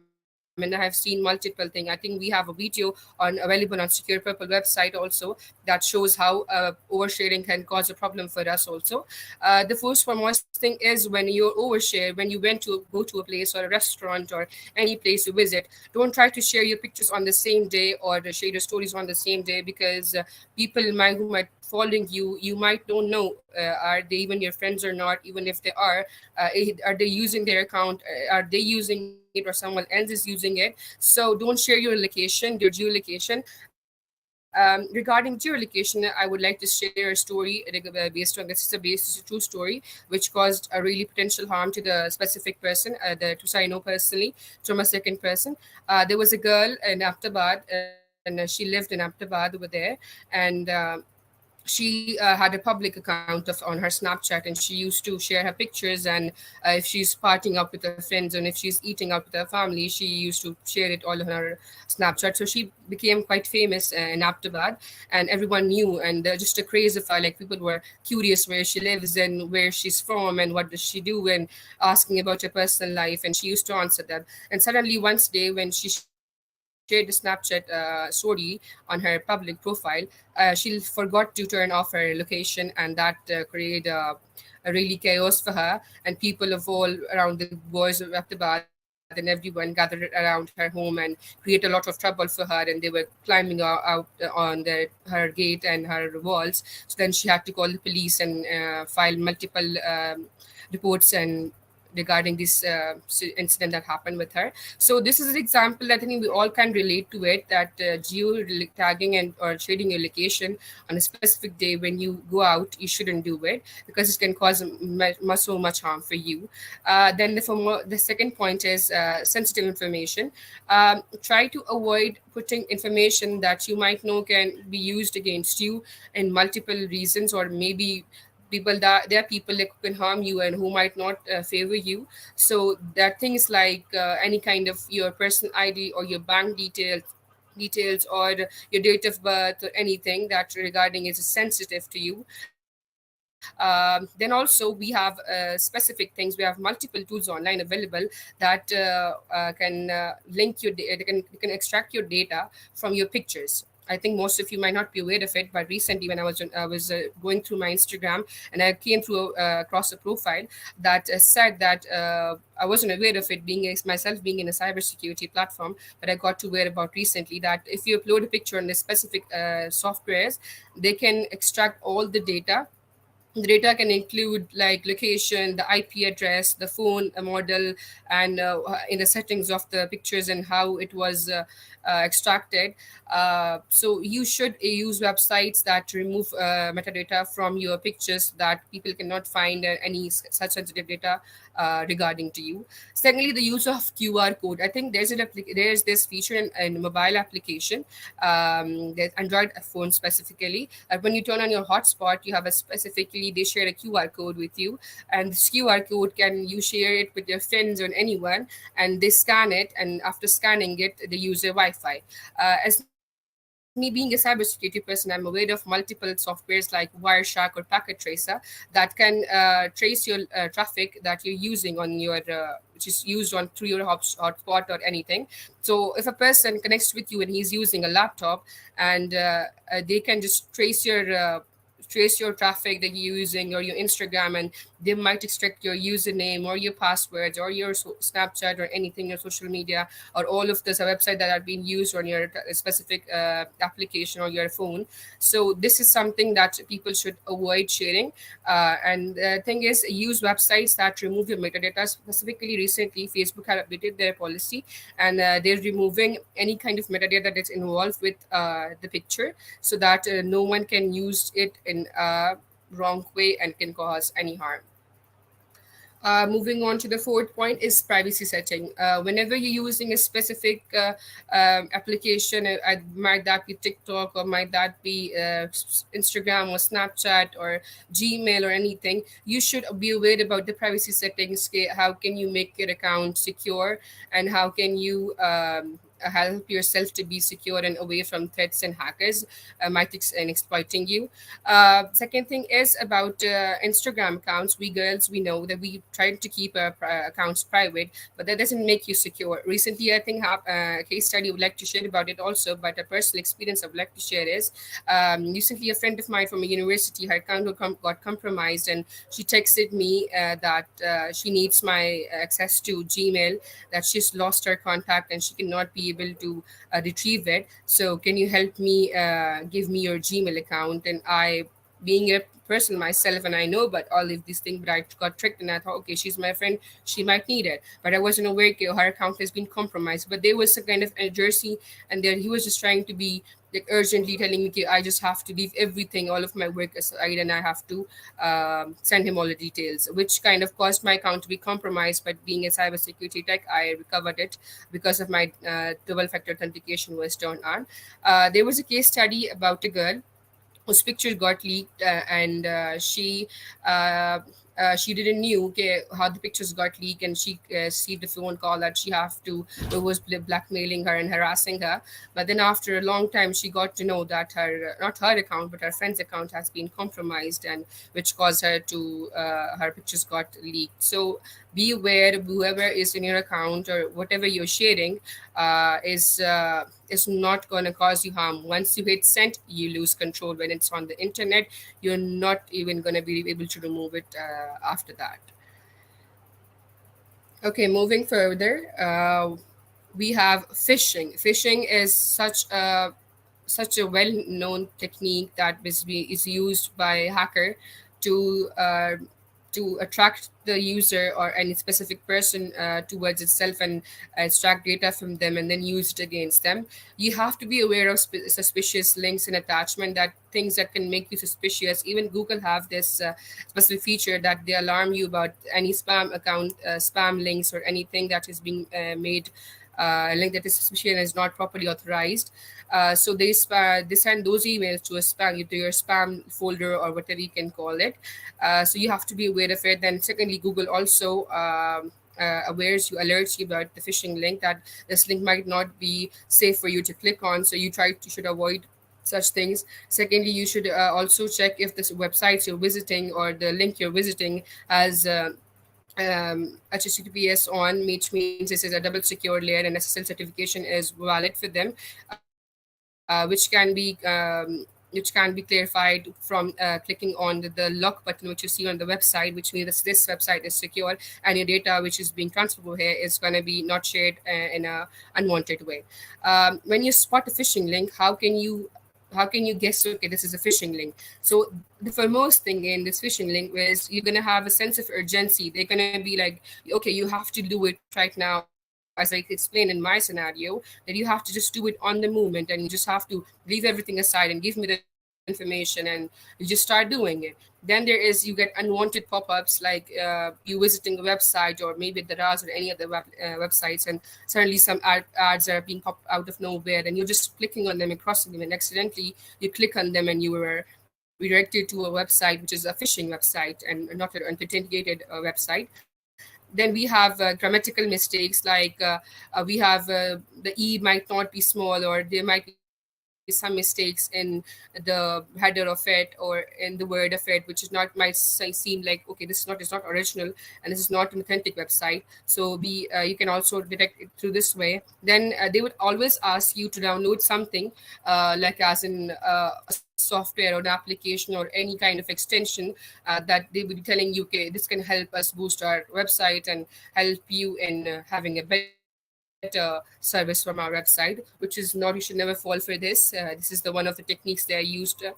Also, okay, there's always, whenever you receive a phishing email specifically, there's always a link attached to it that you have to click on, and they'll move you forward to it, that you have to click and you will be ready to do this, and you will get discount code or multiple things like this. So be aware of it and be cyber safe also. Moving forward.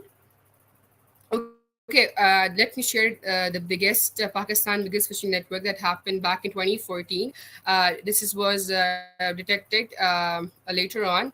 This was what they used to do is they used to target those women that had public accounts and that were well known in on the internet, and they used to personate themselves as Hello Magazine editor, and they text them that they have been selected for a site of of a kind of a portion that was dedicated to the women empowerment, and they have to give us an interview kind of. So they would tell them, they, okay, we have taken some of your pictures and we have uploaded to a cloud, so can you go and check those pictures that if it's according to you or not. So when they would go to click on the link of iCloud, the link can be seen that it was not authentic, and it can be seen that it was sharing had some mistakes in it. So the email was such written that even no one could have detected, okay, this is a phishing link.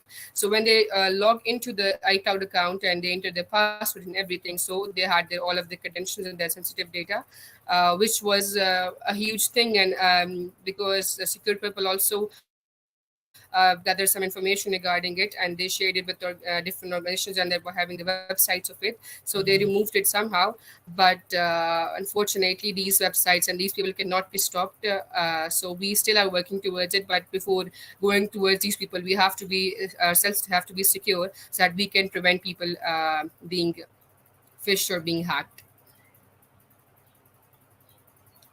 Okay, the first thing that we girls do when we are in a relationship is we just completely surrender ourselves and we share all of our details of our lives and everything with the respective person or with our partner.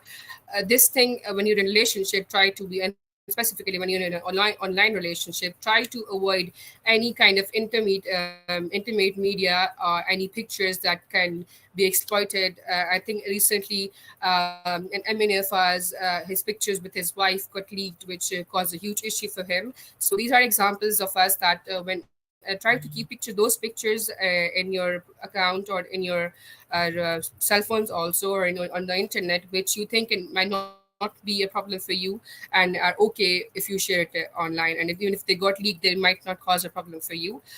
Second thing is, don't share your credentials, like sharing your passwords and your emails or your Instagram or Snapchat or Facebook credentials, so that they can monitor. Because obviously, if I'm being a girl and I have multiple girls added with me and they trust me, they're sharing their personal data, and I'm constantly seeing their posts. And then if the partner of mine, they don't trust him, but they know him through me, and if he's seeing their personal pictures, and even there's an option in Instagram that you can only upload pictures and to those, and those people can see who are your close friends. So if my partner is seeing those things, it would cause harm to them and also their privacy on the internet.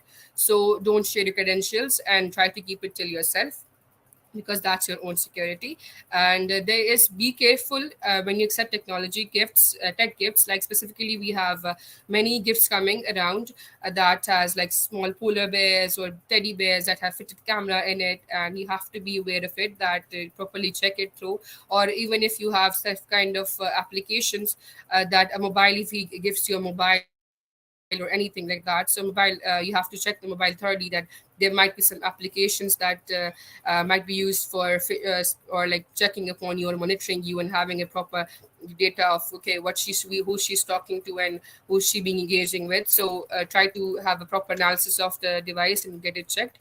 Secondly, most of our women which are suspicious of the husband cheating on them, or any kind of suspicion, okay, he might be talking to other girls or things like that, or she might be talking to other girls. So you have to we girls go online and we search for different applications, and like we download those. You should never download such applications just because you want to go and check upon your respective partner, because relationships are built upon trust, and you have to trust each other and not spy on each other. Let's move forward. Okay, whenever such incident happens in your life, when you think you have nowhere to go, there are multiple platforms available in Pakistan. Also, we have our FIA cyber wing, and which engage people. And I have seen multiple people cases being resolved about physical harassment or online harassment, and people claiming about wrong evidence and their thing. So things get resolved, and you can go and surely seek help over there. Then for women, we have Digital Rights Foundation. They have contributed a lot to the society and help women in multiple scenarios and help them grow and help them in multiple cases. So you could reach out to them also. So these are the two platforms that you can report the online violence to. Then you can seek support through your loved ones or your family or relevant government authorities or any NGOs that are available. You can seek support from us too also, and we would love to be helpful towards you. And that's all from my side. And this is Muskan Nawaz and Adnan Malik. Thank you everyone for this session. So yeah, so thank you so much, Muskan, for such an informative session. So yeah, guys, this is me again. I hope you didn't forget me. I was the person who was delivering the first part. Just kidding. So we are running Secure Purple, which again is working on internet safety for businesses, for corporation, for women, for kids, for any end users as well. And this is Muskan again. She's a cybersecurity researcher. You can reach her out on muskan@gmail.com. And if you want to reach me out personally, that is Adnan Malik Info. You can search it on any platform. And again, if you want to get in touch with Secure Purple, there's our handle, Secure Purple. At the red Secure Purple, you can search it on any platform, and you'll get you know to us. And if it's a business query, so you can reach us out to ask@securepurple.com. So that all from us. I don't know if there's a question portion or not, but yeah, be internet secure. And thank you so much for having us. I hope it was a very learning session for you guys. That must have added value somehow. Thank you for what. Thank you, Adnan. That was a wonderful, wonderful session. And I personally learned a lot of things. It was really insightful. And I think we might take one or two questions if somebody have. अच्छा, अब सवालों की बारी है तो please पूछें अगर आपका कोई सवाल है. And I hope it was helpful. The internet is very, very scary. If you could deep down. Yeah. Yes, I think everyone learned a lot from the Yeah. session. There were a lot of points that were brought up that even I didn't know about. So I think it was a great learning experience for everyone. So thank you so much, Adnan and Muskan. Thank you, guys. Thank you. Yeah. Thank you Thank for you so having much. us. Thank you so much.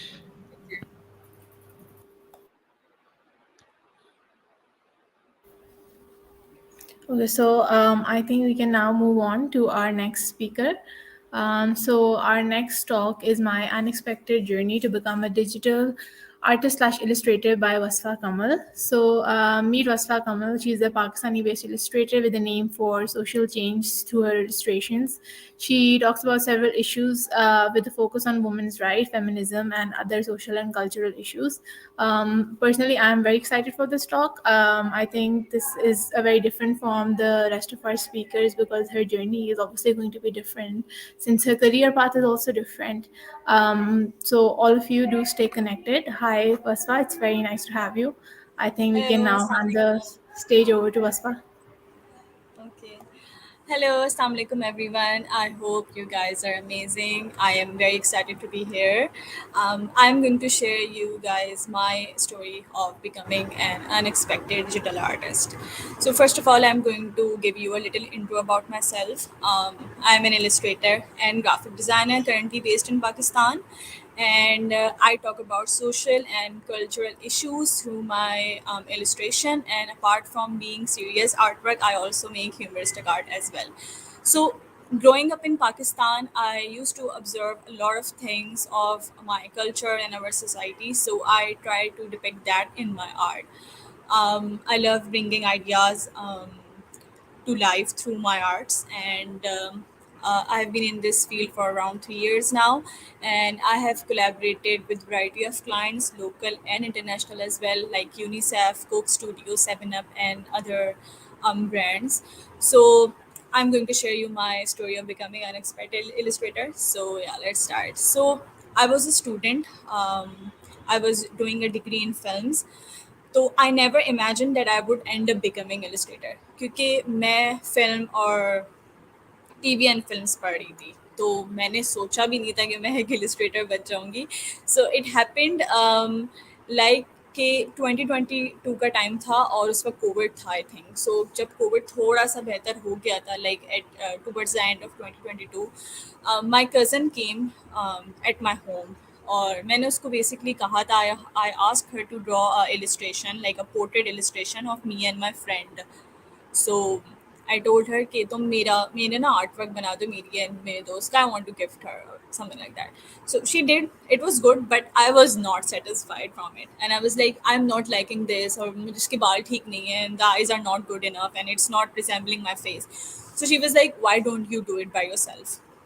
So I was like, how can I do it? I don't have knowledge about it और मुझे आता भी नहीं है। I don't have tablet, I don't have pencil, I don't have anything कि मैं illustrations बनाऊँ।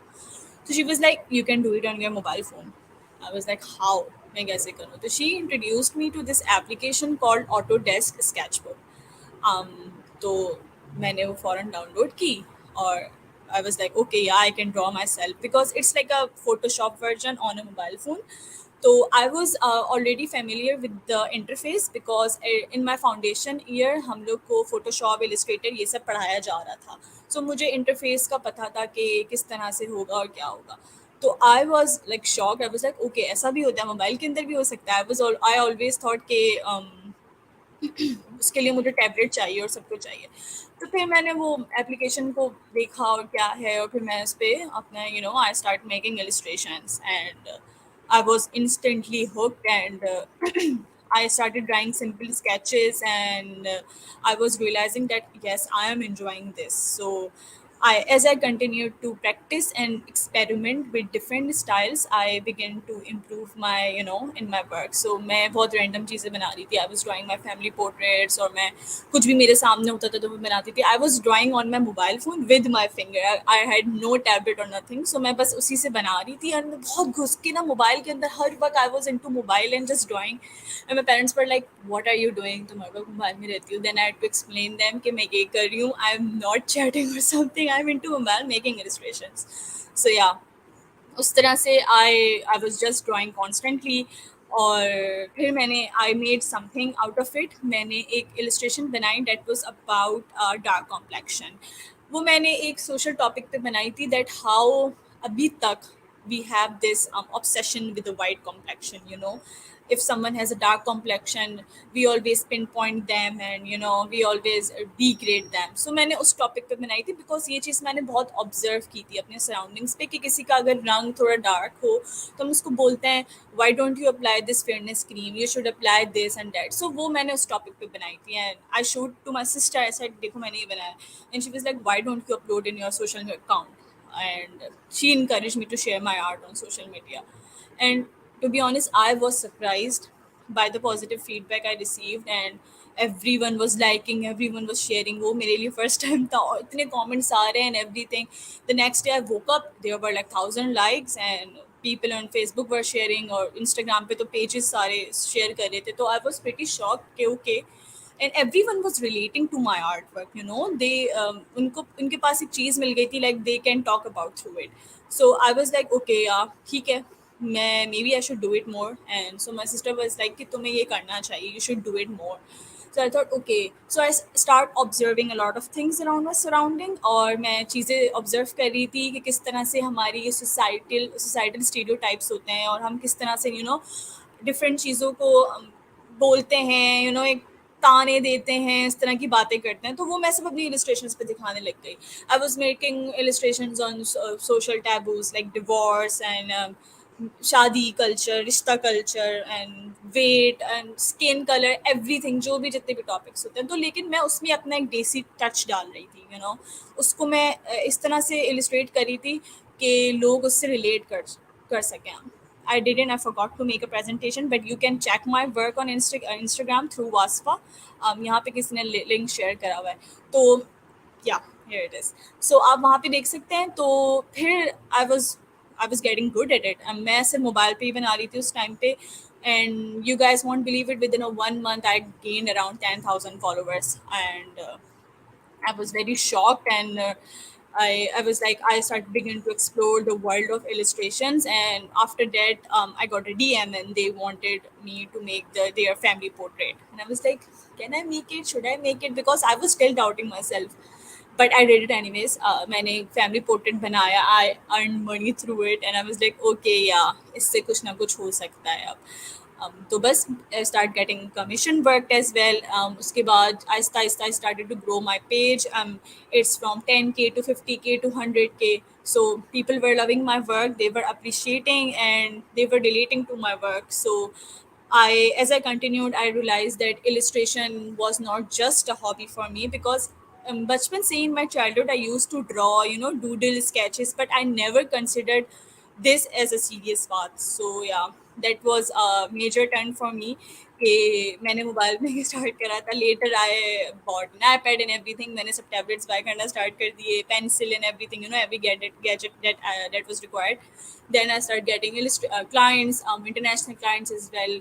और फिर मैंने अपना थोड़ा स्टाइल भी चेंज करा कि I I should explore more possibilities कि मैं अपने आर्ट वर्क्स को और किस तरह से अच्छा बना सकती हूँ. I was looking for inspiration everywhere on Instagram because there are lot of artist जो कि बहुत सारे आर्टिस्ट हैं जिनको हम जानते नहीं हैं. So I was just exploring them and that's how I became illustrator. Looking back, I never expected to become an illustrator, but I'm super super grateful that I followed my passion. सो इस सब का जो एक conclusion है वो ये है कि I want all of you to dare to be creative. I think being creative allow us to think outside of the box, to innovate, to explore new ideas, and to express ourselves in unique ways. क्योंकि और हम लोग creative होते हैं लेकिन हम लोग ना वो बीच में छोड़ देते हैं क्रिएटिविटी के स्पार्क को because you know we are afraid of rejection and failure and everything. So I think the ability to be creative is just not limited to few people. Everyone has a potential to be creative, but it requires the willingness to take the risk and challenge. And I think being creative means being open to new experiences and new perspective of life. Because जब मैं illustrations की दुनिया में आई थी तो I started seeing everything so differently. मैं हर चीज़ को notice करने लगी थी. I was noticing my surroundings. I was noticing a normal leaf. I was like यार इसमें टेक्सचर कितना अच्छा है, इसमें ये चीज़ कितनी अच्छी है, कलर्स इसके कितने अच्छे हैं, इसकी कलर पैलेट कितनी अच्छी है. तो वो ना उस चीज़ ने मुझ पे बहुत अफेक्ट करा है as an like creative way. And I think creativity can manifest in any form. It can be expressed through music, art, dance, writing, or anything. It just not has to be drawing. आप कुछ किसी तरह भी express कर सकते हो क्योंकि obviously हर किसी को ड्राइंग का शौक नहीं होता. तो अगर आपको राइटिंग करें, म्यूजिक का है तो आप गानों के थ्रू, लिरिक्स के थ्रू अपनी क्रिएटिविटी एक्सप्रेस करें. So there are many forms and shapes to express your creativity. The second point I want to say is that we have this fear, like to be creative we have to let go the fear of judgment. We must be willing to take chances and explore new paths, even if they take us to into completely different direction. Because हम लोग जब कुछ चीज़ start करते हैं we have this big fear कि यार ये मुझसे हो पाएगा, मेरे घर वाले क्या कहेंगे. चलो घर वाले नहीं, सोसाइटी क्या कहेगी कि मैं डांस कर रही हूँ, मैं गिटार लेसन सीख रही हूँ, मैं ये कर रही हूँ, वो लोग क्या सोचेंगे और क्या पता मैं इसमें सक्सेसफुल नहीं हो पाऊँ. तो this thing which scares us a lot, के a fear of being rejected from something. और हम लोग का टाइम ज़ाया नहीं हो जाए. टाइम ज़ाया नहीं होता. वी ऑलवेज हम लोग उस जो एक्सपीरियंस जो चीज़ कर रहे होते हैं हम उस एक्सपीरियंस से ना बहुत कुछ सीखते हैं आई थिंक सो. और वो पूरे टाइम में ज़ाया नहीं हो रहा होता. तो if you are not even, अगर आप किसी चीज़ में सक्सेसफुल नहीं भी होते हैं सो डोंट थिंक लाइक आप लोग ने अपना टाइम ज़ाया करा है. आप लोग ने ज़रूर उस सब एक पूरे वो जो जर्नी होती है उस जर्नी से बहुत कुछ सीखा होगा. I think because when we dare to be creative, we open ourselves to the new ways of thinking and seeing the world. We become more flexible and adaptable, because today fast-paced, changing world, we have to be creative somehow. And also daring to be creative जो मैंने ये choose किया था वो इसलिए भी किया था because it can be uncomfortable to to step out of the comfort zone and take risks, because हम लोग का एक comfort bubble होता है, हम लोग उसमें से निकलना नहीं चाहते. We have this 9 to 5 job, we have this thing, हम इसके बाद खाना खाना है, तो उस comfort bubble से भी निकलना it's a very challenging. Even if you don't anything, अगर आप हल्का से भी कुछ try करें, तो I think it's very powerful and impactful to to be step out of your comfort zone, and it can be challenging to to your normal daily life, but it can be effective as well. So precisely in these moments of discomfort and challenge, I think we have the opportunity to grow and develop our skills. So आजकल का ज़माना बहुत तेज़ भाग रहा है, and we have a lot of new softwares coming up. AI आ गया, chat GPT पे आ गया, और क्या क्या चीज़ें नहीं आ चुकी हैं. तो आई थिंक अब हम लोग को थोड़ा सा कंफर्ट जोन से बाहर निकल के we have to explore other things as well. We have to be creative, and I want all you dare to be creative and let your imagination run wild, because you know where it might take you. So yeah, that was me. That was my journey of becoming the unexpected illustrator. So yeah. By the way, I'm still, मैंने अपनी degree पूरी कर दी films and arts में, film और TV and films में, sorry, और मैं अब इलस्ट्रेटर बन चुकी हूँ. I think everyone has seen your work. They truly are like very inspired by it. I think your content is amazing. Everyone should definitely follow her on Instagram. She's shared most of her work on there, and it's like truly amazing. Thank Also, you it so was much. very lovely to hear about your story, and how you came to be where you are. I think it was very inspiring for everyone as well. अगर किसी का कोई question है तो they can ask. Yes, please. Guys, you can drop your questions in the comment section and then we'll just bring them up on the screen. We've also shared her Instagram, so you guys can follow her. Yeah. I think they have more praises to say than questions right now. So you can just Yeah, skim through the thank you comments. so much, everyone. Yes. Thank you so much for joining us again. It was lovely to Thank have you. I think if anyone has any question, they can reach out to you directly, and thank then you you can guys definitely for answer having me. them. But thank you for joining us once Thank again. you guys for having me. It was lovely meeting you all and sharing my journey with you all. It was So our yeah, pleasure. Yeah. Thank you, first of all. thank you. Thank you.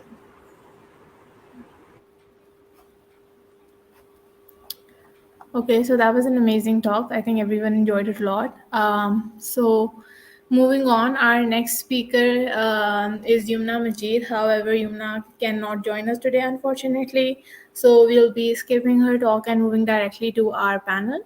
Um, so for our panel, we have Josefa hosting the panel. I think you all already know Josefa. And then for our panelists, we have Sabah Kulsum, Ayman Saeed, and Fatma Moin. Just a little bit about Josefa himself. So Josefa is a tech-savvy community builder with more than 5 years of experience in the industry. He is currently looking after the programs and initiatives by Google developers for the SAF region. He is more into community space than anything else, and I think a lot of people who know Huzefa already know that about him. So Huzefa has been actively involved in the tech ecosystem of Pakistan by working with the communities, developers, development sector, and startups. As for our panelists, I think I'm going to leave that to Huzefa. Huzefa will be introducing them himself. So I think let's move forward. Hey everyone, thank you Vanya for introducing me. That was such an amazing introduction. And I'm on a Sunday. I do have a lot of plans though, but this is the panel I was looking for, and I'm honored personally to host these amazing ladies in front of me. Some of them are just like my inspiration, and I'm just like very glad. So we'll be just like having, I guess, 45 minutes time from now. We have amazing panelists, so I will just like giving a short intro and then they can introduce themselves, because I know there is a lot to say about these amazing ladies, but they can tell themselves a lot, and then we can go for general questions and then specific questions, and uh, I will open the panel for just like Q&A. So let's start. So I just like last Sunday I met Eman. So Eman is here. Eman is an inspiration to me. She's a community builder, supportive friend, I must say, and just like she traveled a lot. That inspires me. So he's currently based in Germany, looking after GDG Munich. So she's part of GDG somehow. Um, and yeah, her hobbies are most likely, she shared that like she used to save good restaurants on Google Maps, helping a lot of foodies, and also cooking food and talking to her nephews. So she will talk a little more about herself in a while, and then I will introduce other panelists. We do have Sabah. So Sabah is looking for uh, at Facet. She's director ecosystem, and back then she was looking for uh, community ecosystem in collabs, which is just like the space that I am working in. She's working in for past 2 or 3 years. She's been awarded with Hamare Heroes recently at HBL PSL. And also Sabah is like more into startup and startup ecosystem. So that is something, the space I like most. Uh, Sabah is strong advocate of I would say it's like community building and product ideas, and I've seen her that she volunteer a lot in such amazing sessions. So thanks to Sabah as well for joining in today. And yeah, she's part of our program back then for GDSC. She's the first one in 2019. So she's the one. In Pakistan, we have started GDSC in 2019. So Sabah is a GDSC lead from that tenure. And similarly, Fatma is also GDSC lead from 2019, and I'm looking her progress, such an amazing progress that she has marked. She was looking after for product design in Bazaar, and now she's looking for some amazing organization like WHO, Remote.com, Utopia Music, and many more. She can talk more about herself. So I will take a pause and uh, ask all the panelists, starting from Heyman, and we can go maybe alphabetical order, and then you can introduce yourselves, talk about a little bit about yourself. And thank you so much for taking time on a Sunday. So yeah, let's go with Eamon, and then let's see how this goes. Let me do the comment section as well. I will be looking after the comment. So yeah, Thank you so Eamon. much, Zaifa. Assalamu alaikum, everyone. To the panelists as well as to the people who have joined in. First of all, huge round of applause for GDG Life Pakistan team for pulling this off. Super nice design, super nice event, and I guess wonderful job done. So I was following some other the sessions too. I guess wonderful job. So Huzefa has already introduced me. Maybe I can give a little bit of background. So yeah, my full name is Eamon Said, and I was part of GDC Islamabad as a volunteer back in 2017 or 18. I forgot. I always forget this, but I guess it was 17. So yeah, I joined as a volunteer alongside Josefa, Hafsa, my best buddy, and then we basically co-created this GDC Islamabad small C community, hosted a lot of big developer festivals, women tech maker events, and I Google I/O extended events for the people of Islamabad as well as for the people of Pakistan. Then after some time, yeah, I was basically leading this as a manager of a GDC Islamabad, and then in order to pursue my future career and future hobbies, I pursued my master's in management from Germany, and now I'm based out in Munich, settled here, but still connected with GDC Islamabad through the mentorship and also leading the Munich chapter over here. So really happy and excited to be part of this panel, and I hand it over to Fatma in the alphabetical order. Thanks, Eamon, and thanks, Zephyr, for the introduction. Assalamu alaikum, everyone. This is Fatma speaking, and a bit about me. So I was actually a GDSC lead again, like Zephyr mentioned, for 2019. We were the first batch, and then apart from that, I was actually part of the WTM scholarship as well, as part of Google. So I think it's been rebranded as the Anita Borg Scholarship now for Google's South Asia. Secondly, apart from that, so I was actually, my career in tech was a bit different. I think I started as a product manager. I was the first product manager for Bazaar Technologies. It was a very different sort of field back then. I remember that, you know, when I joined product management, everyone used to be like, what is product management? I mean, I've never heard about this. Can you actually do product management as a graduate, you know? So I had all of those questions essentially, but I had a wonderful journey there. Long story short, I'm actually now a part of Product People, which is a German consulting firm for European startups. And also most of our clients are billion-dollar companies. So like Remote.com, $3 billion valuation, WHO, nonprofit organization, Ecosia.com, which is basically like a search engine in partnership with Bing, sort of like which plants trees essentially for every search that you end up doing. So these are some of the clients that I've worked with in the past sort of couple of couple of months or 1 year actually. And across sort of that journey, I've learned a lot about international organizations, community building. How do you actually spread the word about Pakistan on the map, essentially? So I think that's a bit about myself, and really excited to be here. Sabah, over to you. Right. Assalamu alaikum, everyone. First of all, thank you so much, Huzafa, for the kind introduction. And so glad to reconnect with Iman and Fatma after quite a long time. So I am based in Islamabad, and I was connected to GDG Islamabad, and I got to know Iman, Huzafa, Hafsa, and a lot of amazing folks through GDG Islamabad community. Back then, Iman and Hafsa were doing quite a great job at that community, and I used to be an active attendee of that event. I remember Iman talking about me as an active attendee over some events as well. So I was already always inspired by the community work that they were doing, and was always happy to take part in it. And so I was always a very grades oriented kid, and got into NUST and chose electrical engineering for its highest merit. But in second semester, I realized that I lacked that self awareness, that practical exposure of the world, what I actually wanted to do in life. And that led me to actually work with few of my seniors. I used to network a lot in my university with my alumni, and then that led to eventually co-founding a startup, which was a virtual reality driven edtech back in 2017. So while running that startup, we got incubated at National Incubation Center Islamabad, and eventually were able to bag MIT Solve and Muhammad bin Rashid Initiative for Global Prosperity, which is a government-backed initiative by UAE, and were able to win a few grants internationally, which actually led us to sustain that startup for about 4 years, and it eventually got acquired. And we were able to. I actually then joined Google Developer Student Club Leads program as well, which Fatma was also a part of in 2019. And then after my undergraduation, which I specialized in with artificial intelligence, and I took the Draper University Entrepreneurship Program just so my formal education aligns with what I do.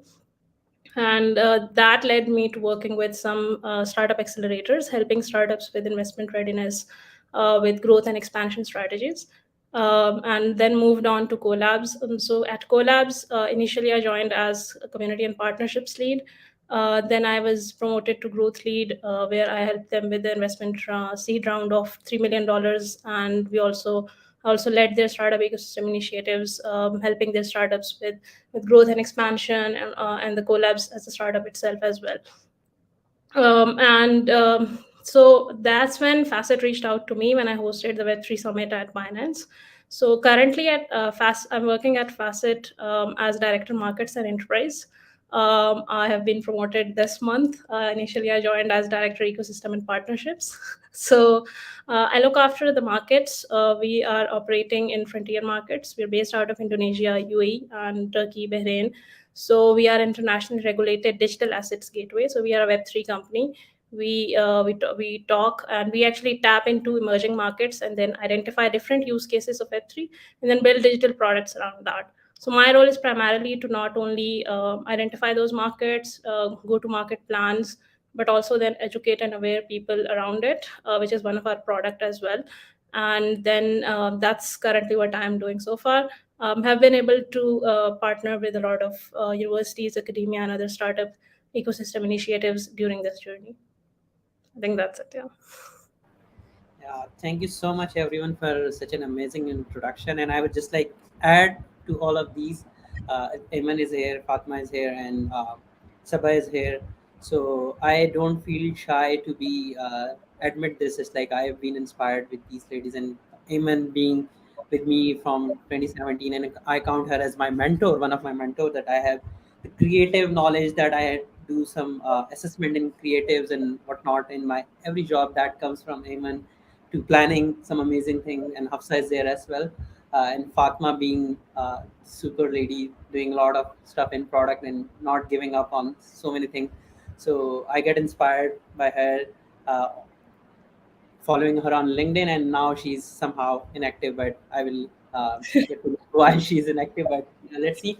And Sabah being amazing community builder, and she's just like putting all efforts. That's really amazing. I see a lot of progress inside me and these amazing ladies inside right in front of me. So I will just take a couple of questions that would be generic. You can go just like in round robin or alphabetical order, whatever suits you people. And then I will go to some specific question that I do have in mind, my mind from very long, and I just wanted to know that could help our community ultimately. So just like as you told about like your intros, you're coming from different backgrounds. For example, Evan is coming from just like not really from tech background, and now she's just like leading a lot of amazing stuff. So I just wanted to ask like how your journey in tech industry started, and just like what made you to become part of community, specifically tech community. So can you just like answer this to a lot of other amazing folks are right there. They are trying to struggle. So that would help a lot of amazing community folks. Sure. Thanks, Josefa, for asking this question. Quite an interesting thing जो मुझे अक्सर लोग काफ़ी पूछते हैं, especially after moving to Munich and joining GDZ Munich. So whenever I executed a couple of events here at Google office, तो बहुत सारे लोग मेरे पास आए and they were like pretty shocked. They were like, आप Google developers group में क्या कर रही हैं when you have zero connection with technology? Well, in my opinion, I guess living in 21st century and especially working with all these digital technologies, I guess nobody is somehow disconnected with technology. That's number one. So even if you don't have a tech background, somehow you're still connecting with technology, either through digital media, social media, or within your company. You're working on certain projects which are somehow more or less 90% related to technology. So that's number one thing that I give back to the people, that yes, I'm not someone who has done a technical degree, but yet I guess I'm still very much connected with the technological things, metaverse, and all those things that I'm working within my company. How my journey started, that's another thing. So back in like जब ये social media का दौर आया था, Facebook वगैरह, Twitter, Orkut, recently introduced to the Pakistan में, so I always had this urge to somehow be the digital media native. मुझे हमेशा शौक था कि मैं Facebook और इस तरह के जगहों पे accounts बनाऊं and somehow try to connect with a different audience. And then over some time, when I was in Nash, there was also Google student ambassadors होते थे. They used to organize a couple of competition and stuff. So I was really intrigued maybe how those people were selected by Google as Google student ambassadors. So I used to talk with them. I used to also participate in some sort of events that it used to organize. And I remember Saad Hamid was also one of the somehow Google student ambassador, if I'm not wrong. So he also came to Nust one day and then organized an event.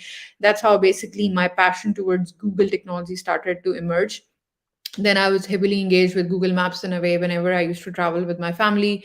तो Google Maps में बड़ा use करती थी. But I remember one time we were in the north of Pakistan somewhere, I guess in Abbottabad, yeah, somehow I guess Naran Kaghan से गुजर रहे थे, and then the Google Maps was not working fine in a way that I was telling my father कि ये वाला रास्ता follow करें, and he followed, and then we ended up in like a huge blockade where there was no road. So that was actually one starting point for me, which was very frustrating कि भाई Google Maps by बाकी दुनिया में तो बड़ा fit होता है, why not in Pakistan? And that's when I started to discover कि why not. It's because unfortunately the government of Pakistan doesn't allow the Google teams to somehow basically build the maps. However, there's another way that the people of Pakistan or the community in general can contribute towards the Google Maps, and that's what I started doing. I somehow created a lot of restaurants on Google Maps. I was working with a social media company by the name of Alu Clan, and then I was working with these clients and helping them grow on Google as well as Facebook. So unki profiles banana, then reviews dena, and that's how I also become a Google local guide. Those of you do not know, just simply Google it, and that's how you will also stay connected with Google local guides and also stay connected with technology. So yeah, that's what I did, and I guess somehow that's how I entered these small technological spaces. And then when I got to know about GDG, I was pretty much bored in my corporate job from 9 to 5, and then I was like, I wanted to do some sort of a volunteer work. So I joined GDZ as a volunteer. I really wanted to also organize events in this space of Islamabad, Rawalpindi, because सारे major events उस ज़माने में 2017 में लाहौर या कराची के areas में सबसे ज़्यादा होते थे. तो I was a little bit annoyed कि भाई हमारी अपनी सिटी में ऐसा क्यों नहीं होता था. And I guess that was one motivation alongside Mohammed, Hafsa, and Huzaifa, that we really wanted to organize some very special events for people of Islamabad. We did that with the Deaf Fest, with the IO, with the WTM, and then later on we realized that हमारे events पे लड़कियां बहुत कम आती हैं, and then that's when we actually took another initiative that we really want to encourage women. And I guess Islamabad chapter was really good in pulling off very good women oriented events for the not just for the people of Islamabad, but also if you look back into the statistics, a lot of people from different cities joined: Lahore, Karachi, Mardan, Sakhar, even people from Quetta joined. So that was actually quite a big success. And I guess somehow this journey made me go deeper and deeper into the technological areas. And even though, again, I'm not a techie at all, not a developer, not somehow hardcore tech enthusiast, but at the end of the day, I guess that's how my journey started, and I'm still part of it. I'm working in an insurance company based out in Germany, and here I'm also working on some technological projects. So I guess at the end of the day, if you have a passion for something and if you're enthusiastic, and one of the most important thing is that if you have a goal in mind, somehow a motivational goal that you really want to change either your life or someone's other's life, I guess even if it's a small goal, you will be able to make a big difference. And even if you're not from a technological background, and if you really want to, if you're intrigued by all these communities, do take this chance. Right now the GDC communities, I mean, look at GDC Life, it's doing an amazing job, also the DSC chapter. So I really encourage all the people that even if you're not from a tech background, if you're still a slightly interested, just take lead in these community chapters, participate in the workshops, and then you will have a good time. And now I will stop and maybe pass it over to Sabha, because maybe she can relate, because she was also part of DSCs. And yeah, over to you, Sabha. Yeah, I can definitely relate because I had a degree in electrical engineering, and then my electives were artificial intelligence and computer vision. So a lot of people ask me that how did you end up in startups that do in growth and markets and strategy and investment readiness, things like that. So I think, but back then the story is all about doing things while studying or after studying. However, you end up on your journey. I think everyone has their own sort of journey, their own sort of timings. For me, it was the startup that I co-founded, and that eventually, like even when you look at the startup ecosystem, even the statistics say that if you do a startup, even as a failed startup as well, you end up having some seniority. Um, in the corporate jobs or in the startups you work on later after that startup. So doing something of your own alongside studies, like a lot of students do reach out to me for career counseling. Mostly they're being mentored in a way that don't do any job, just be your own boss, and things like that. I however suggest them to learn first, so work for a high growing startup. There are processes that needs to be built. There is a lot to do with product development, product management, and there are things that you need to learn from someone who has already done it or who is doing it on a good scale.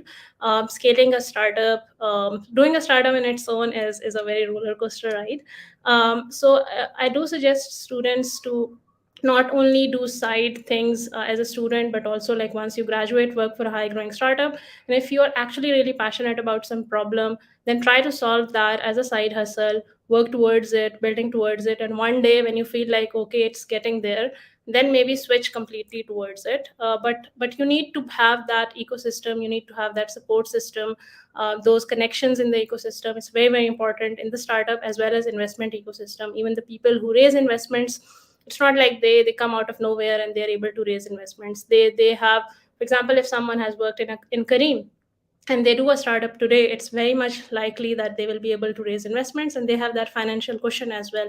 Because when Kareem went live, or when Kareem raised all the people who were working early on as employees of Kareem, they were able to get that financial cushion out of it, because they were given the ESOPs, which is so things like that. I would definitely suggest people to try things on their own. In startup ecosystem, it's all about experimentation. You start something, you put it out there, you do not think much, you just put it out there. Progress over perfection. Market will tell you if it's working out or not, and based on that feedback, you actually stay in that loop, experiment. I mean, even if you fail, start again, pivot to some other thing.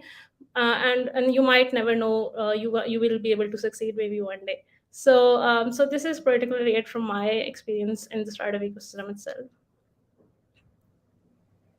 Yeah, I think I can go next. So great points, Eamon and Safa. And I think one of the things, key takeaways from for me, is that you don't need to be in tech to be in tech, right? And I think that hits a lot home for me a lot, because when I was like deciding what university major to take, right? I mean, the last thing on my list was computer science. I was like, computer science se mujhe mad ke bhi nahi karna. And I think there's a stigma associated to it, because like women are generally not seen in the IT industry or in the computer science industry. I think the odds are a lot better now, but like 4 years back or like 5 years back, I mean, it was really bad. Like for me, in my class, and I graduated from Habib University, did my computer science major there. And I think it was purely luck and coincidence that I sort of enrolled in that program.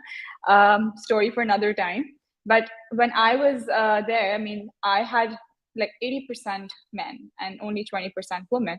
And I think when you go into that class, you realize, am I supposed to be here or not? Right? You really question that.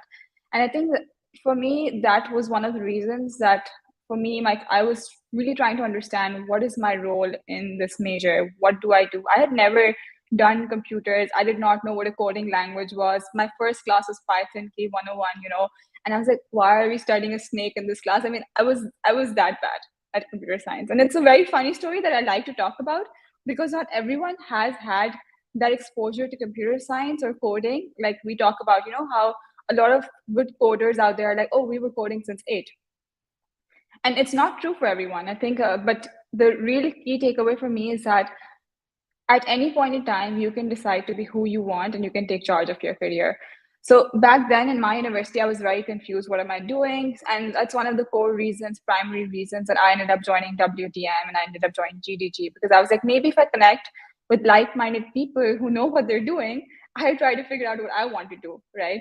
And I think across sort of those conversations, and I think across talking to a lot of people, I realized that, oh, being in computer science opens a lot of fields for you, like startups for Sabah, communities for Amen. For me, it was product. And but that is the crux at this point. I think you, like Amen mentioned, you're living in the 21st century. Everything is tech, right? And just having this degree for me was a huge milestone. And I think that sort of started my career at least.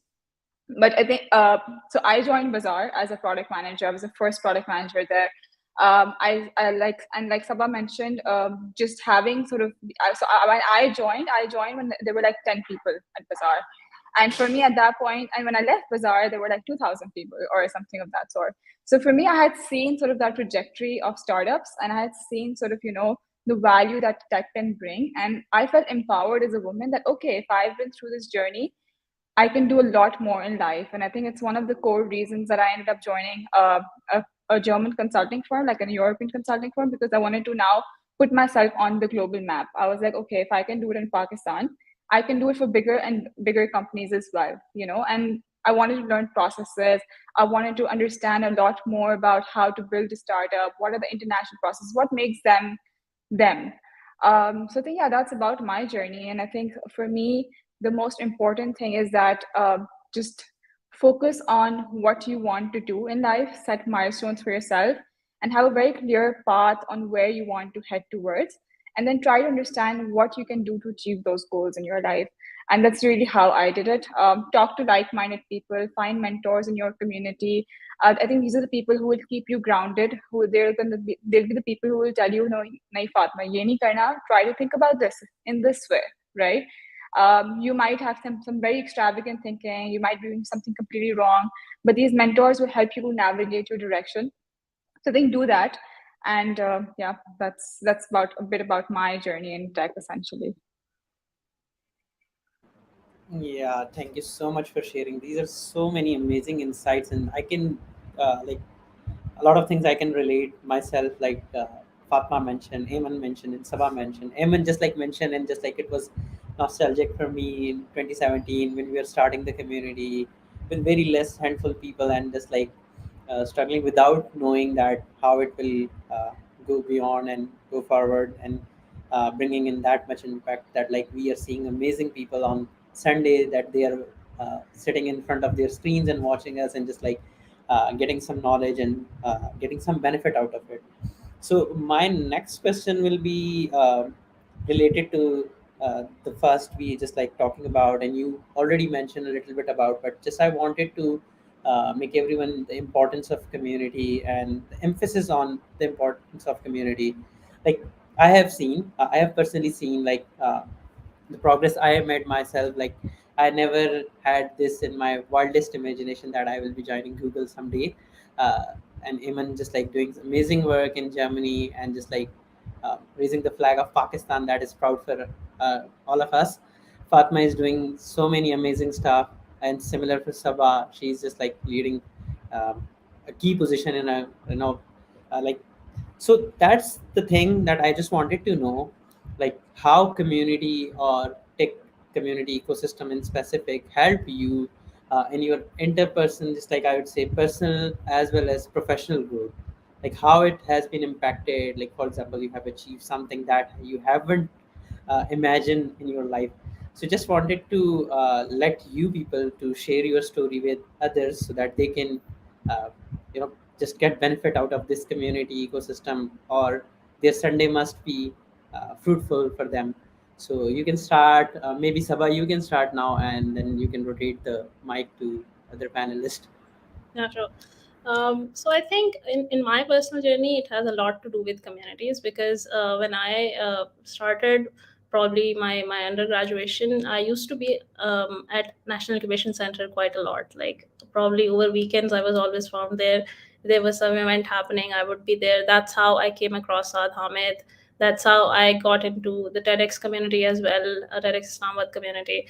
That's how I met a lot of you people through Google Developers Group Islamabad, and then eventually joined Google DSC's community as the lead too.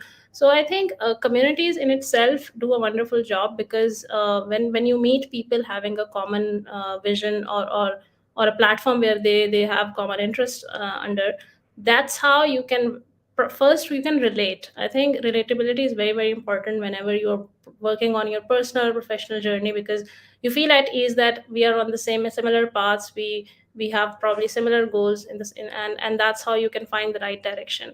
And then I think second important thing is everyone's journey is quite unique, so everyone is on different stage of life. You'll meet people who might be 10 years ahead of you, you might meet people who are 2 years behind you, and then there's a lot to learn from each other. So someone early on in their stages, you can help them, while someone who is beyond you and who is probably 10 years ahead of you, but you feel that they're quite relatable, you have similar kind of personality and similar kind of traits in you. I think that helps to actually see how they actually went to that journey, how they led that journey, and there are a lot of learnings from those sort of aspects. So I personally would say communities are definitely very very important, especially while working in Web3 startups. So Web3 is all about communities, especially when it comes to marketing as well. I mean, in past we have seen that social media marketing, from offline marketing to social media marketing to growth marketing, now it is moving towards more of community focused marketing, especially in Web3. It's all like we have Discord channels, we have communities on Twitter, people are like, it's all about communities, especially in emerging technologies, because communities have a lot of power. Their one opinion can turn the whole charts upside down in Web3 world. And so that's how I think communities can impact in even a technology.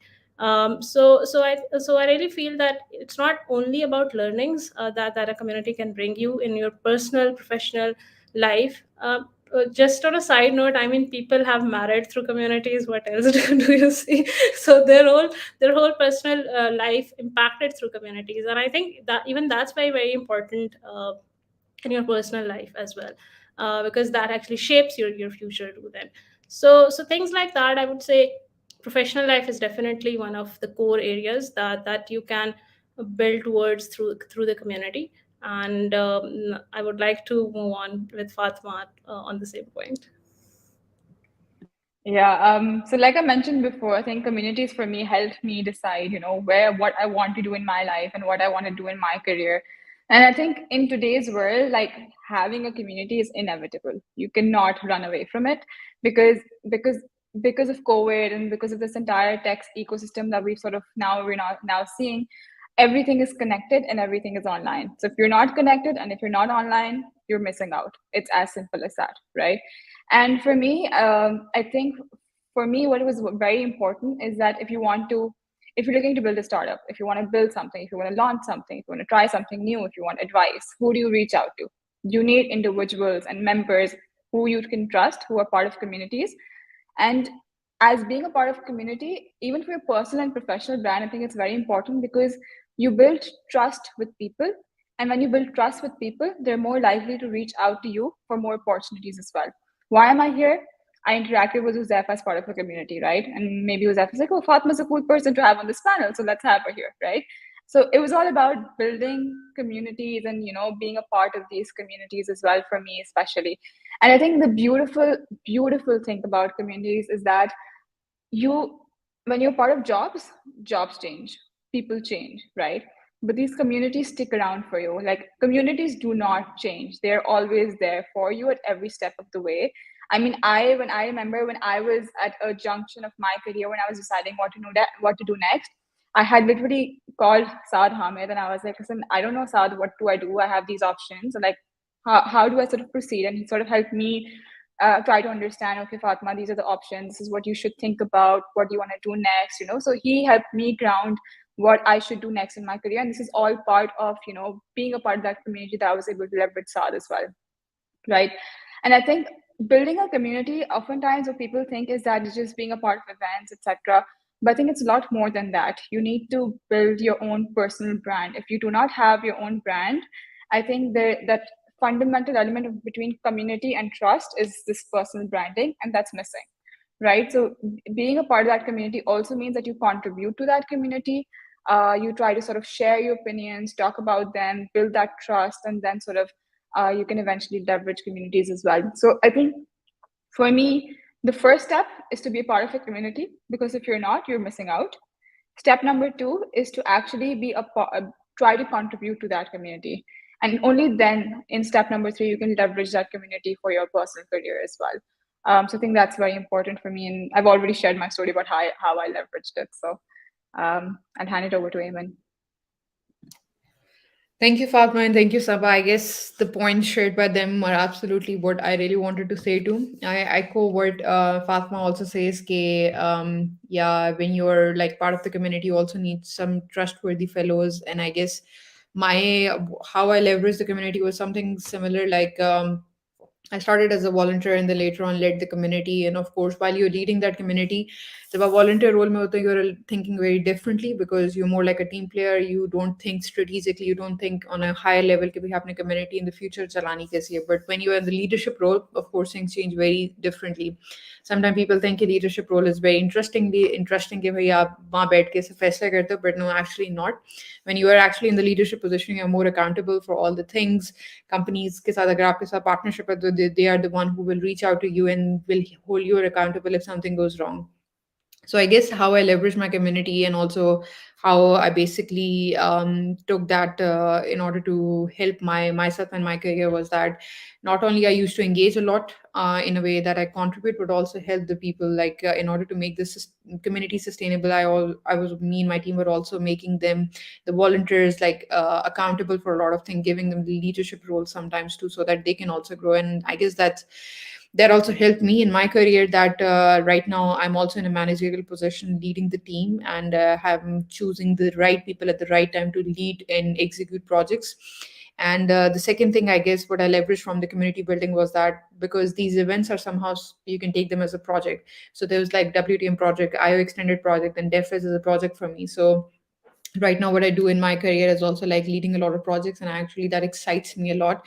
Like I come up with all my own projects, then I allocate the team members to that particular project, and then somehow lead that project into the future. So that's one thing. Yeah, that's how I leveraged the community building into my career. Secondly, what Fatma and Sabah also said, like, yeah, I mean, being part of the community, I mean, in this age and in this era, I guess you need to always stay connected with communities because these people will help you in future.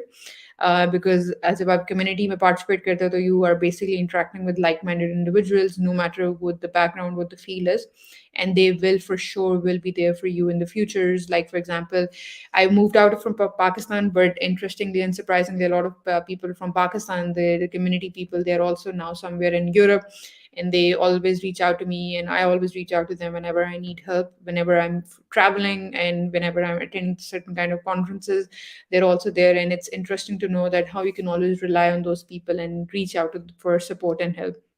So I guess in short, the key takeaway point from this is that just take part, take an initiative, have that determination and goal inside yourself that if you want to become a part of this community, even as an attendee, like Sabah was once as an attendee, and then she pursued her career.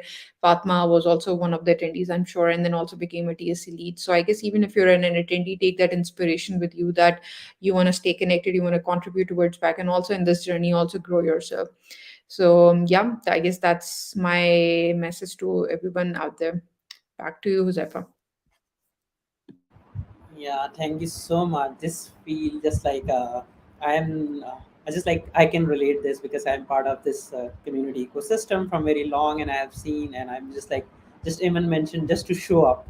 I literally someone mentioned on the comment that like I literally used to travel from Peshawar to Islamabad just to attend these kind of events and these kind of small meetups, and that changed rest of my life. So I must say that like this is something I can relate. Uh, Points from all of you that just like you're doing crazy stuff from past 5 years, and so I just want to take a pause. Hafsa is here, and she just like wrote a comment that three amazing women doing wonders for tech industry. So I double just like I second that. It's just like this is something that I can proudly say, and I'm honored again to host you people.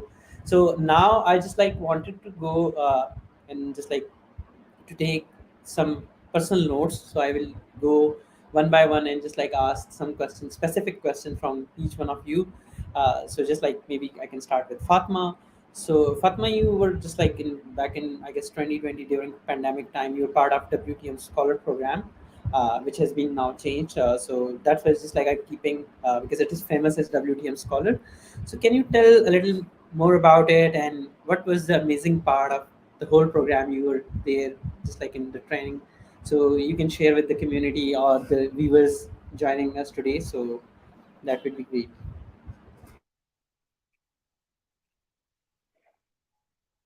Yes, sure.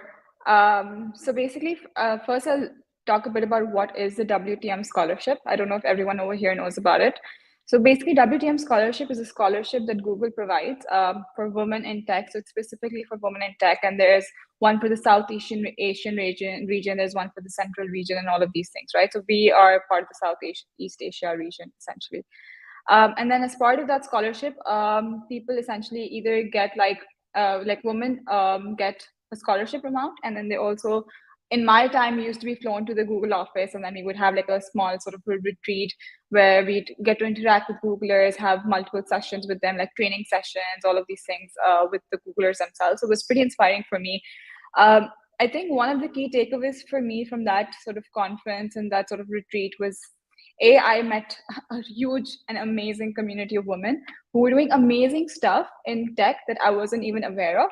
And I think that was really the time when it hit me home that, I don't need, I can be a woman and I can be in tech and I can do amazing things. And I think that's what's one of the sort of the key highlights for me.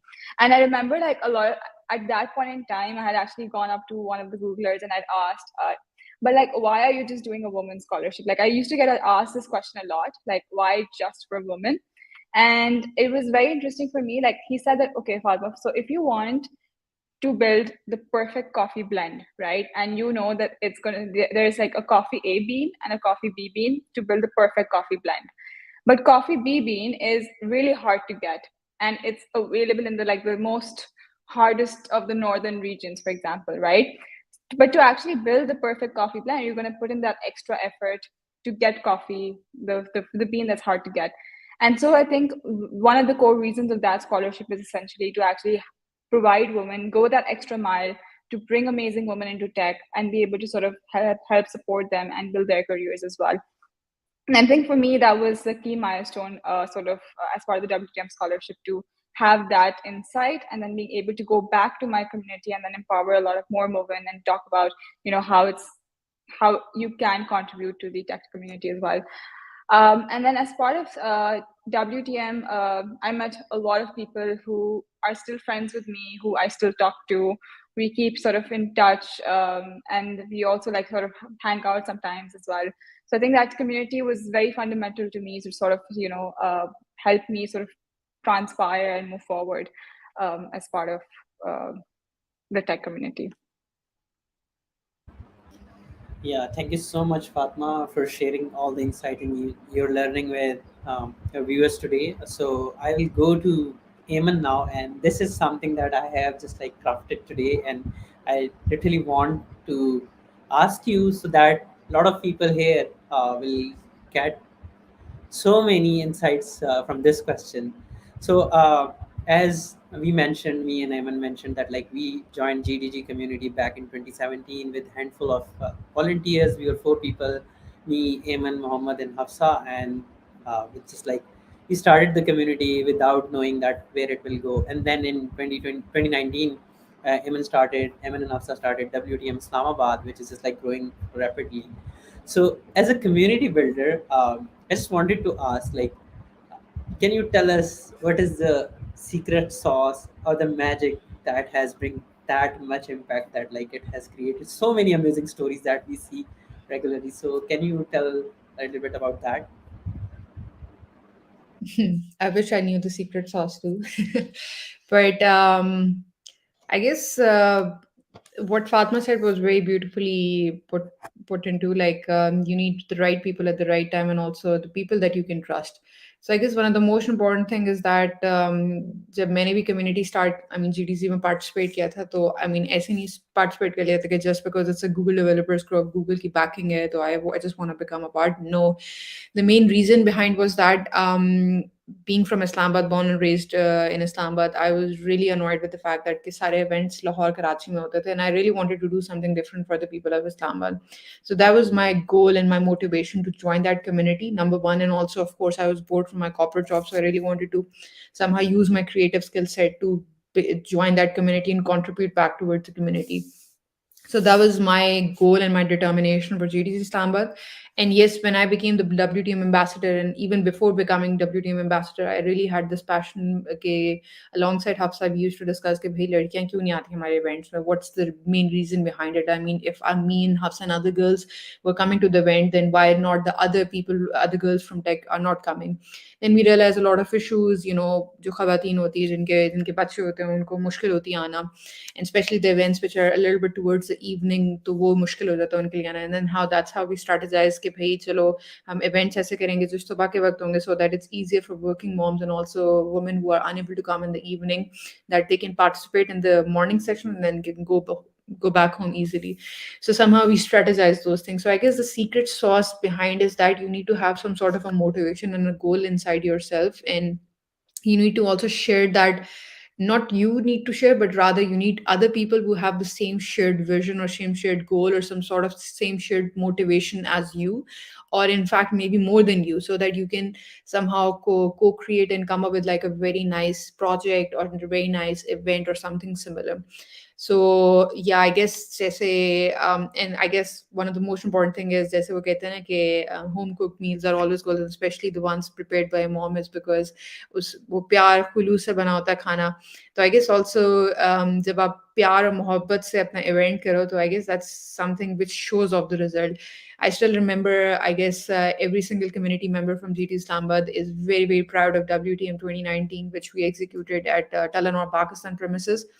And I guess one of the most important element behind was that everybody was so in love with the event in a way that they were putting all efforts into the event in order to make sure that we have the most different audience, the most different females from Islamabad, Rawalpindi to attend that event. So I guess one of the more important second secret ingredient to that secret sauce would be the love and effort that you put towards the community building. And I would say the last but not the least, your team members. Instead of creating a team which is very hierarchical, rather create a team which is more your friends, and actually give them the opportunity that okay, fine, if you think that you are not the manager, be the manager of the creative department of that particular community and lead the entire creative department.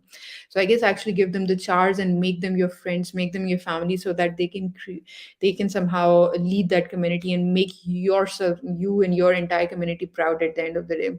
So yeah, I guess that's what I can say as for now.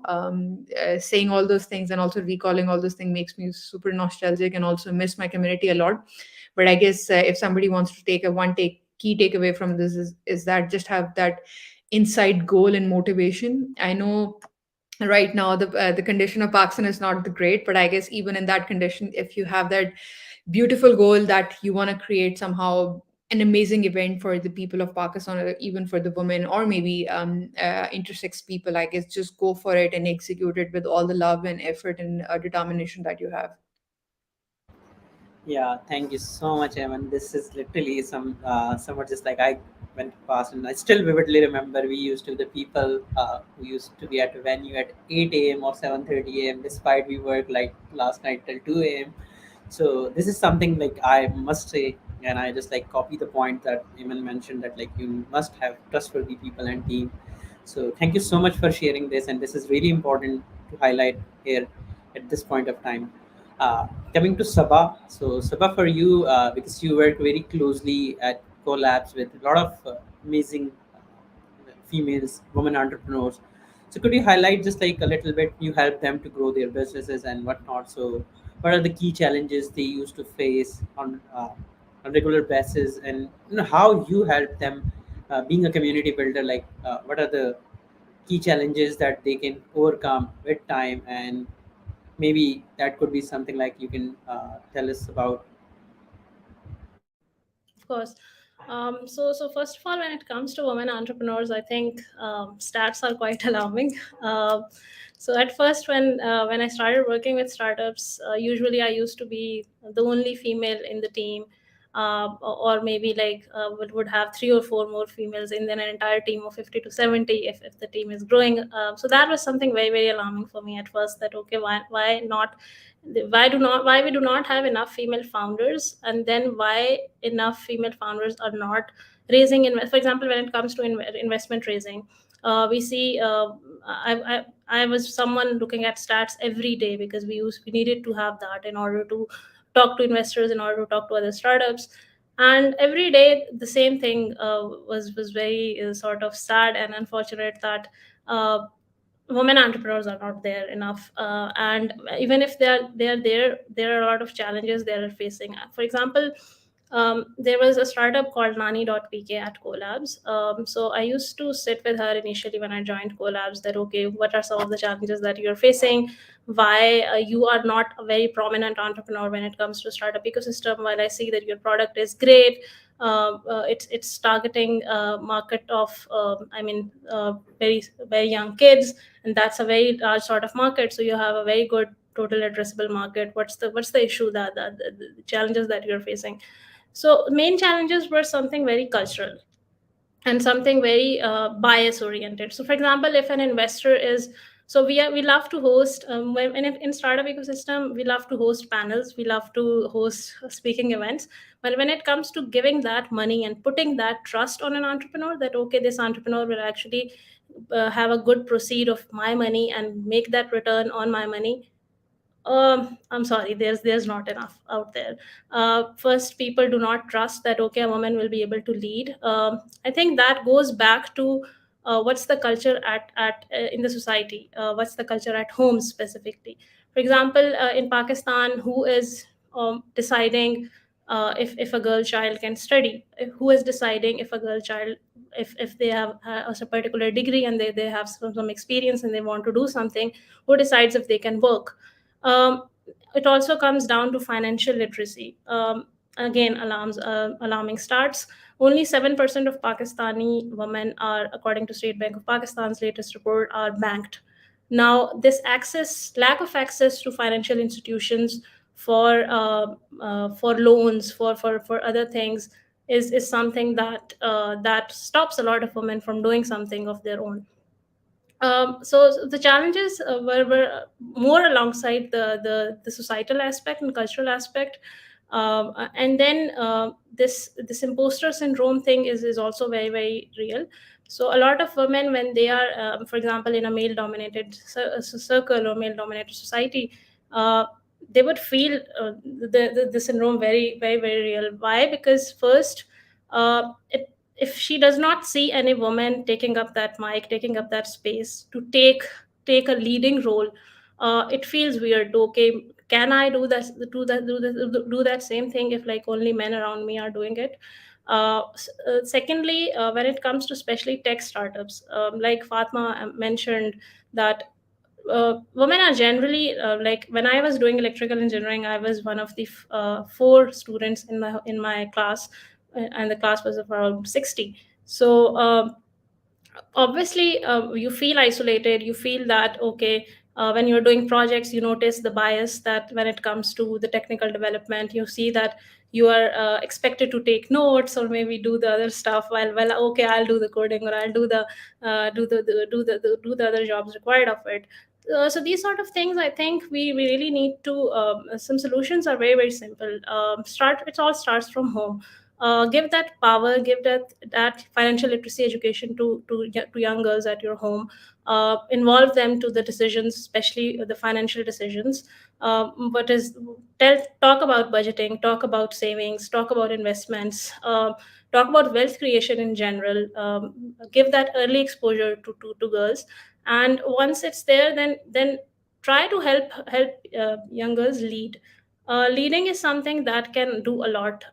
That gives someone the motivation, the power to, okay, I can not only learn, but I can also empower other people around me. I think startup ecosystem is all about problem solving, and solving that problem in a way that you are tapping a particular market, leveraging that market, and then actually providing that product or that service in a way that they're solving those problems.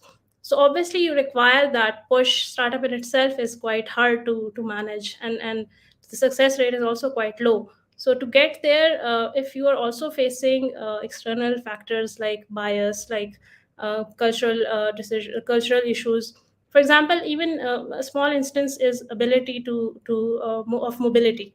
In Pakistan, a lot of female, they do not, for example, if I'm a guy and I want to go somewhere, I can easily probably go on a bike and just be there in like 10 minutes. But in cities like Karachi or in cities like Lahore, where there's a lot of traffic, uh, it would take the similar amount. It would take almost thrice the time for a woman to get there, and the time, the safety, and a lot of other factors come in. So I think nation building is something that we really, really need to put work on. We really need to have male allies like Josefa himself to actually believe that, okay, my female members of my community, they deserve to be working they deserve the same access to financial, maybe services. They deserve the same access to leading certain things they can, and actually helping create that empowering ecosystem around, for females. So I would say, it again comes down to the cultural things, and this is something that I've seen in the startup ecosystem quite particularly. And we really, really need to work on the financial literacy part, and entrepreneurship as well, to have more female founders, and just not have them, but actually empowering them in a way that the startups kick off, and they are able to have successful startups. Yeah, I totally agree with all these points, and thank you so much for mentioning. And I'm glad that I'm part of, just like I'm one of the allies. And I must say to all of the folks here joining today, so do help your community members, irrespective of genders, and uh, what are the inequalities you see. One more thing, just like so, okay, we are on time. I just like got this indication, so I will open the floor for questions if there are any questions. So we can take some questions from audience, and rest we are. I'm glad, and I'd say I'm honored to host this powerful and amazing panel with so many amazing people. I must say that like they are way smarter, way just like creative than me. So I must say thank you so much for taking time out on a Sunday. Eman is working in different time zone. Fatma is just like maybe she had some other commitment, and same goes for Sabah. So we catch you Sunday. Thank you so much for taking time out, and thank you everyone for joining on Sunday and just like watching us for a while. I hope this panel was helpful for so many folks there. So we are open for the questions for maybe 3 more minutes or 2 more minutes, then we can just like close the panel. And I would like to thanks everyone. So let's see if we have any questions. Maybe we can call on our hosts, Rania or Fawad, so we can just like, okay, they are here. Yeah, we are here. I was just listening, and it was truly inspiring. I mean, I can say. Thank you. Yes, definitely. I think a lot of the things that were said, most of us related to them very well, especially being a community leader and being in this area. I think some of the pointers that were mentioned, we are like currently going through that phase. So I think we have a question. Fawad, you can go forward with that.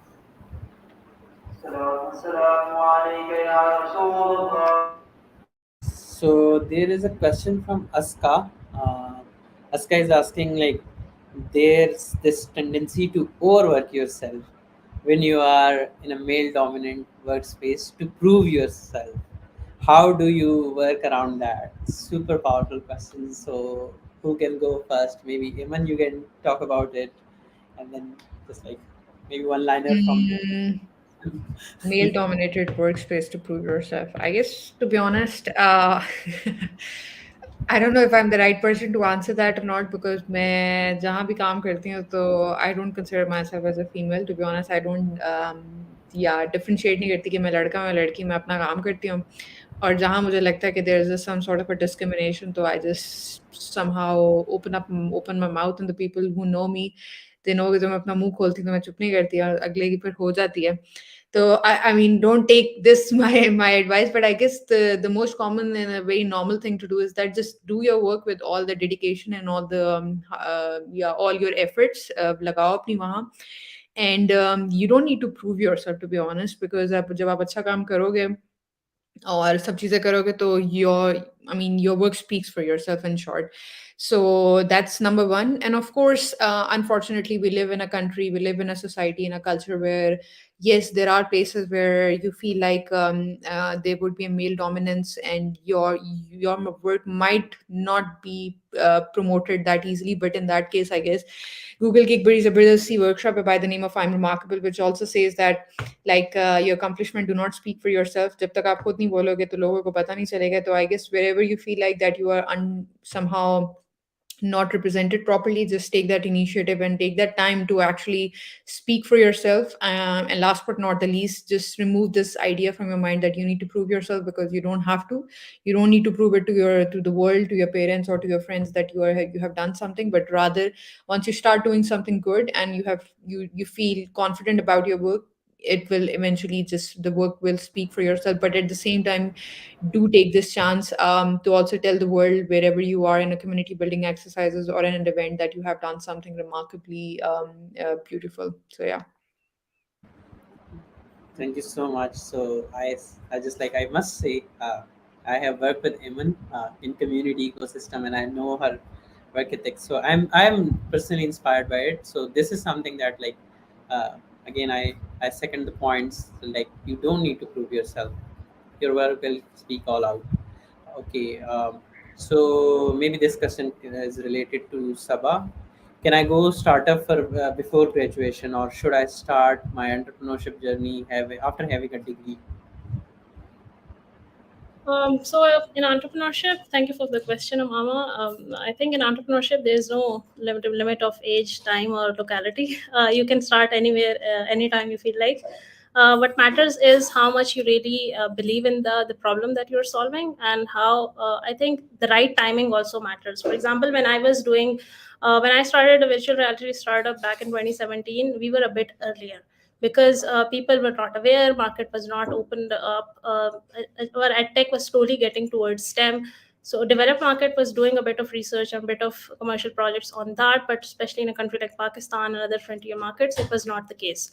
So right timing does matter. Do your proper market research, try to understand the problem that you're trying to solve and the solution that you're offering as well. the research around it should be top notch. So like I happen to judge a lot of competitions and pitch competitions these days, and what I see is people at times just say that, okay, I don't have any competition, I am a very unique startup. But that statement itself is very like questioning, because that's usually not the case. We usually can name 2 to 3 startup right away that here are these names that I already know that they are doing quite a similar job that you are trying to do.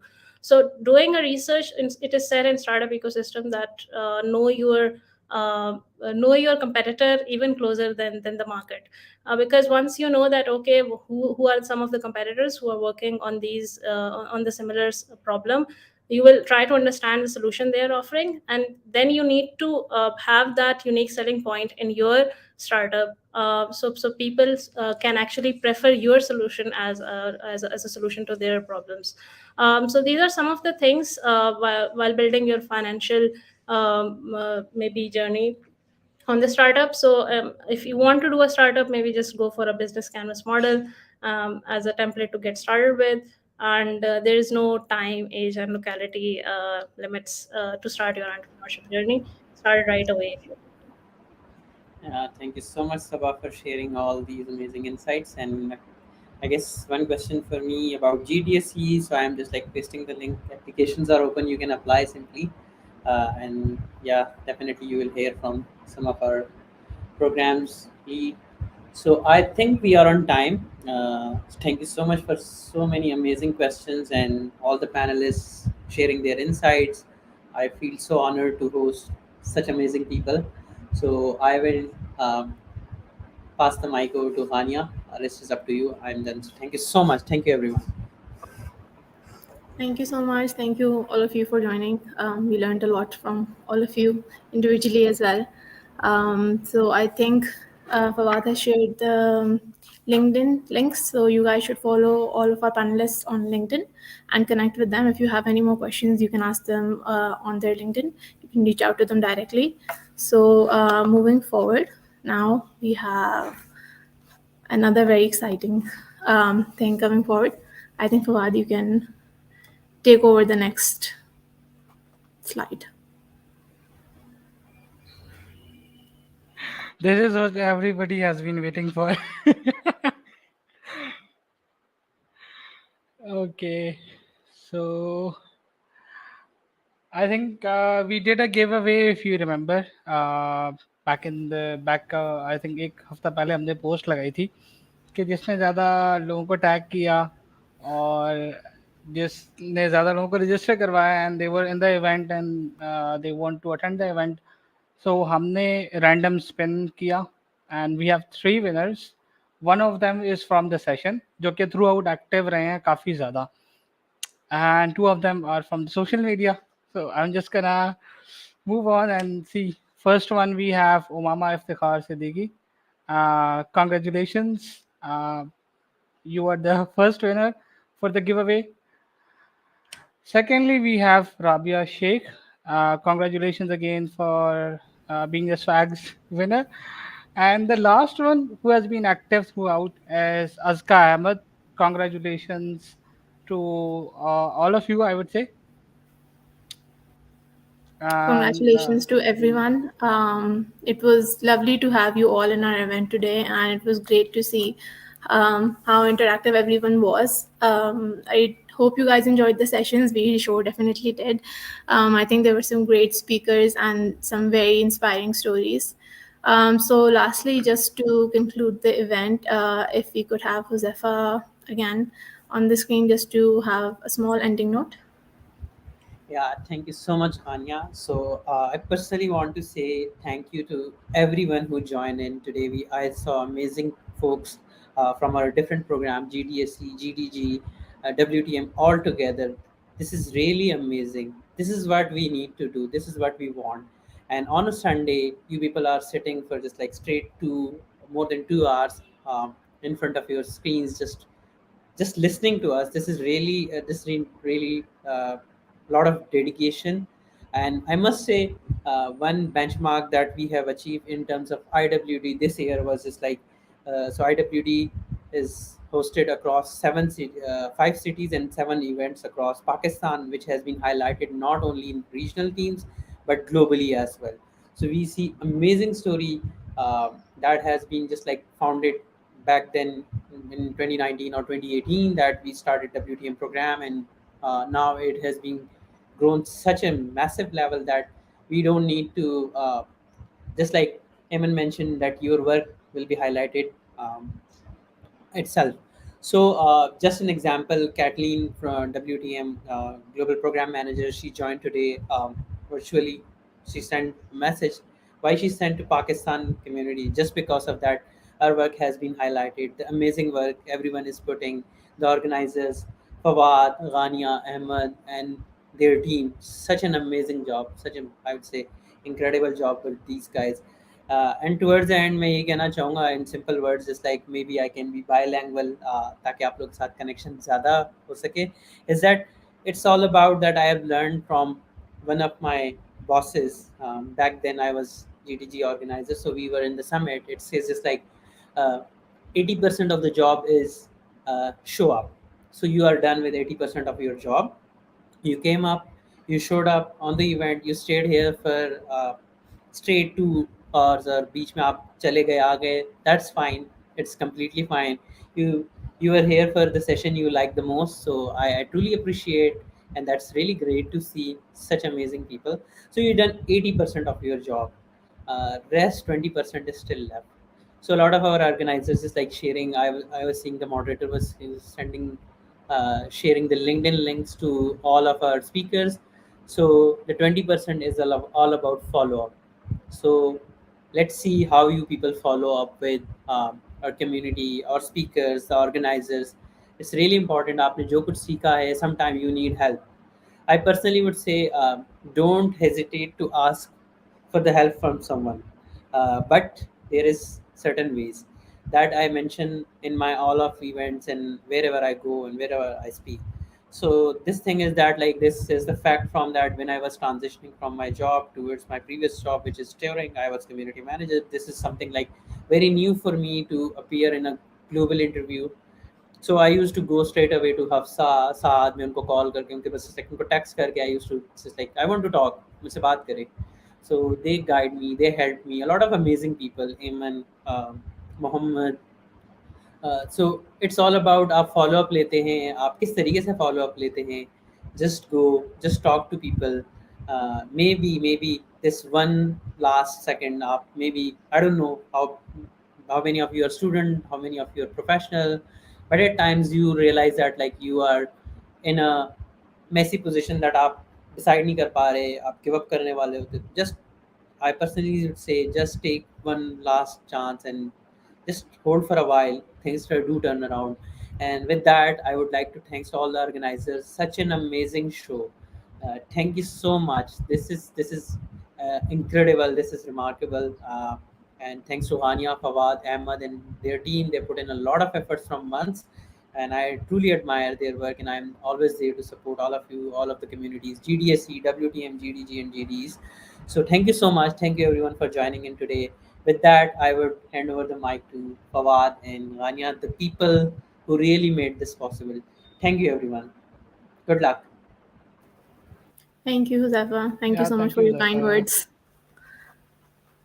And also, thank you to all our speakers, if any of you are still here, for joining us today alongside our audience. I think it was great to see that we don't just have a female audience, but also a very great amount of male presence. I think that is very important in events like this. But thank you all again. I was glad to see that all of you are also interacting and that you enjoyed the sessions. So you can reach out to all of us on LinkedIn as well. Do follow us on all of our social media platforms.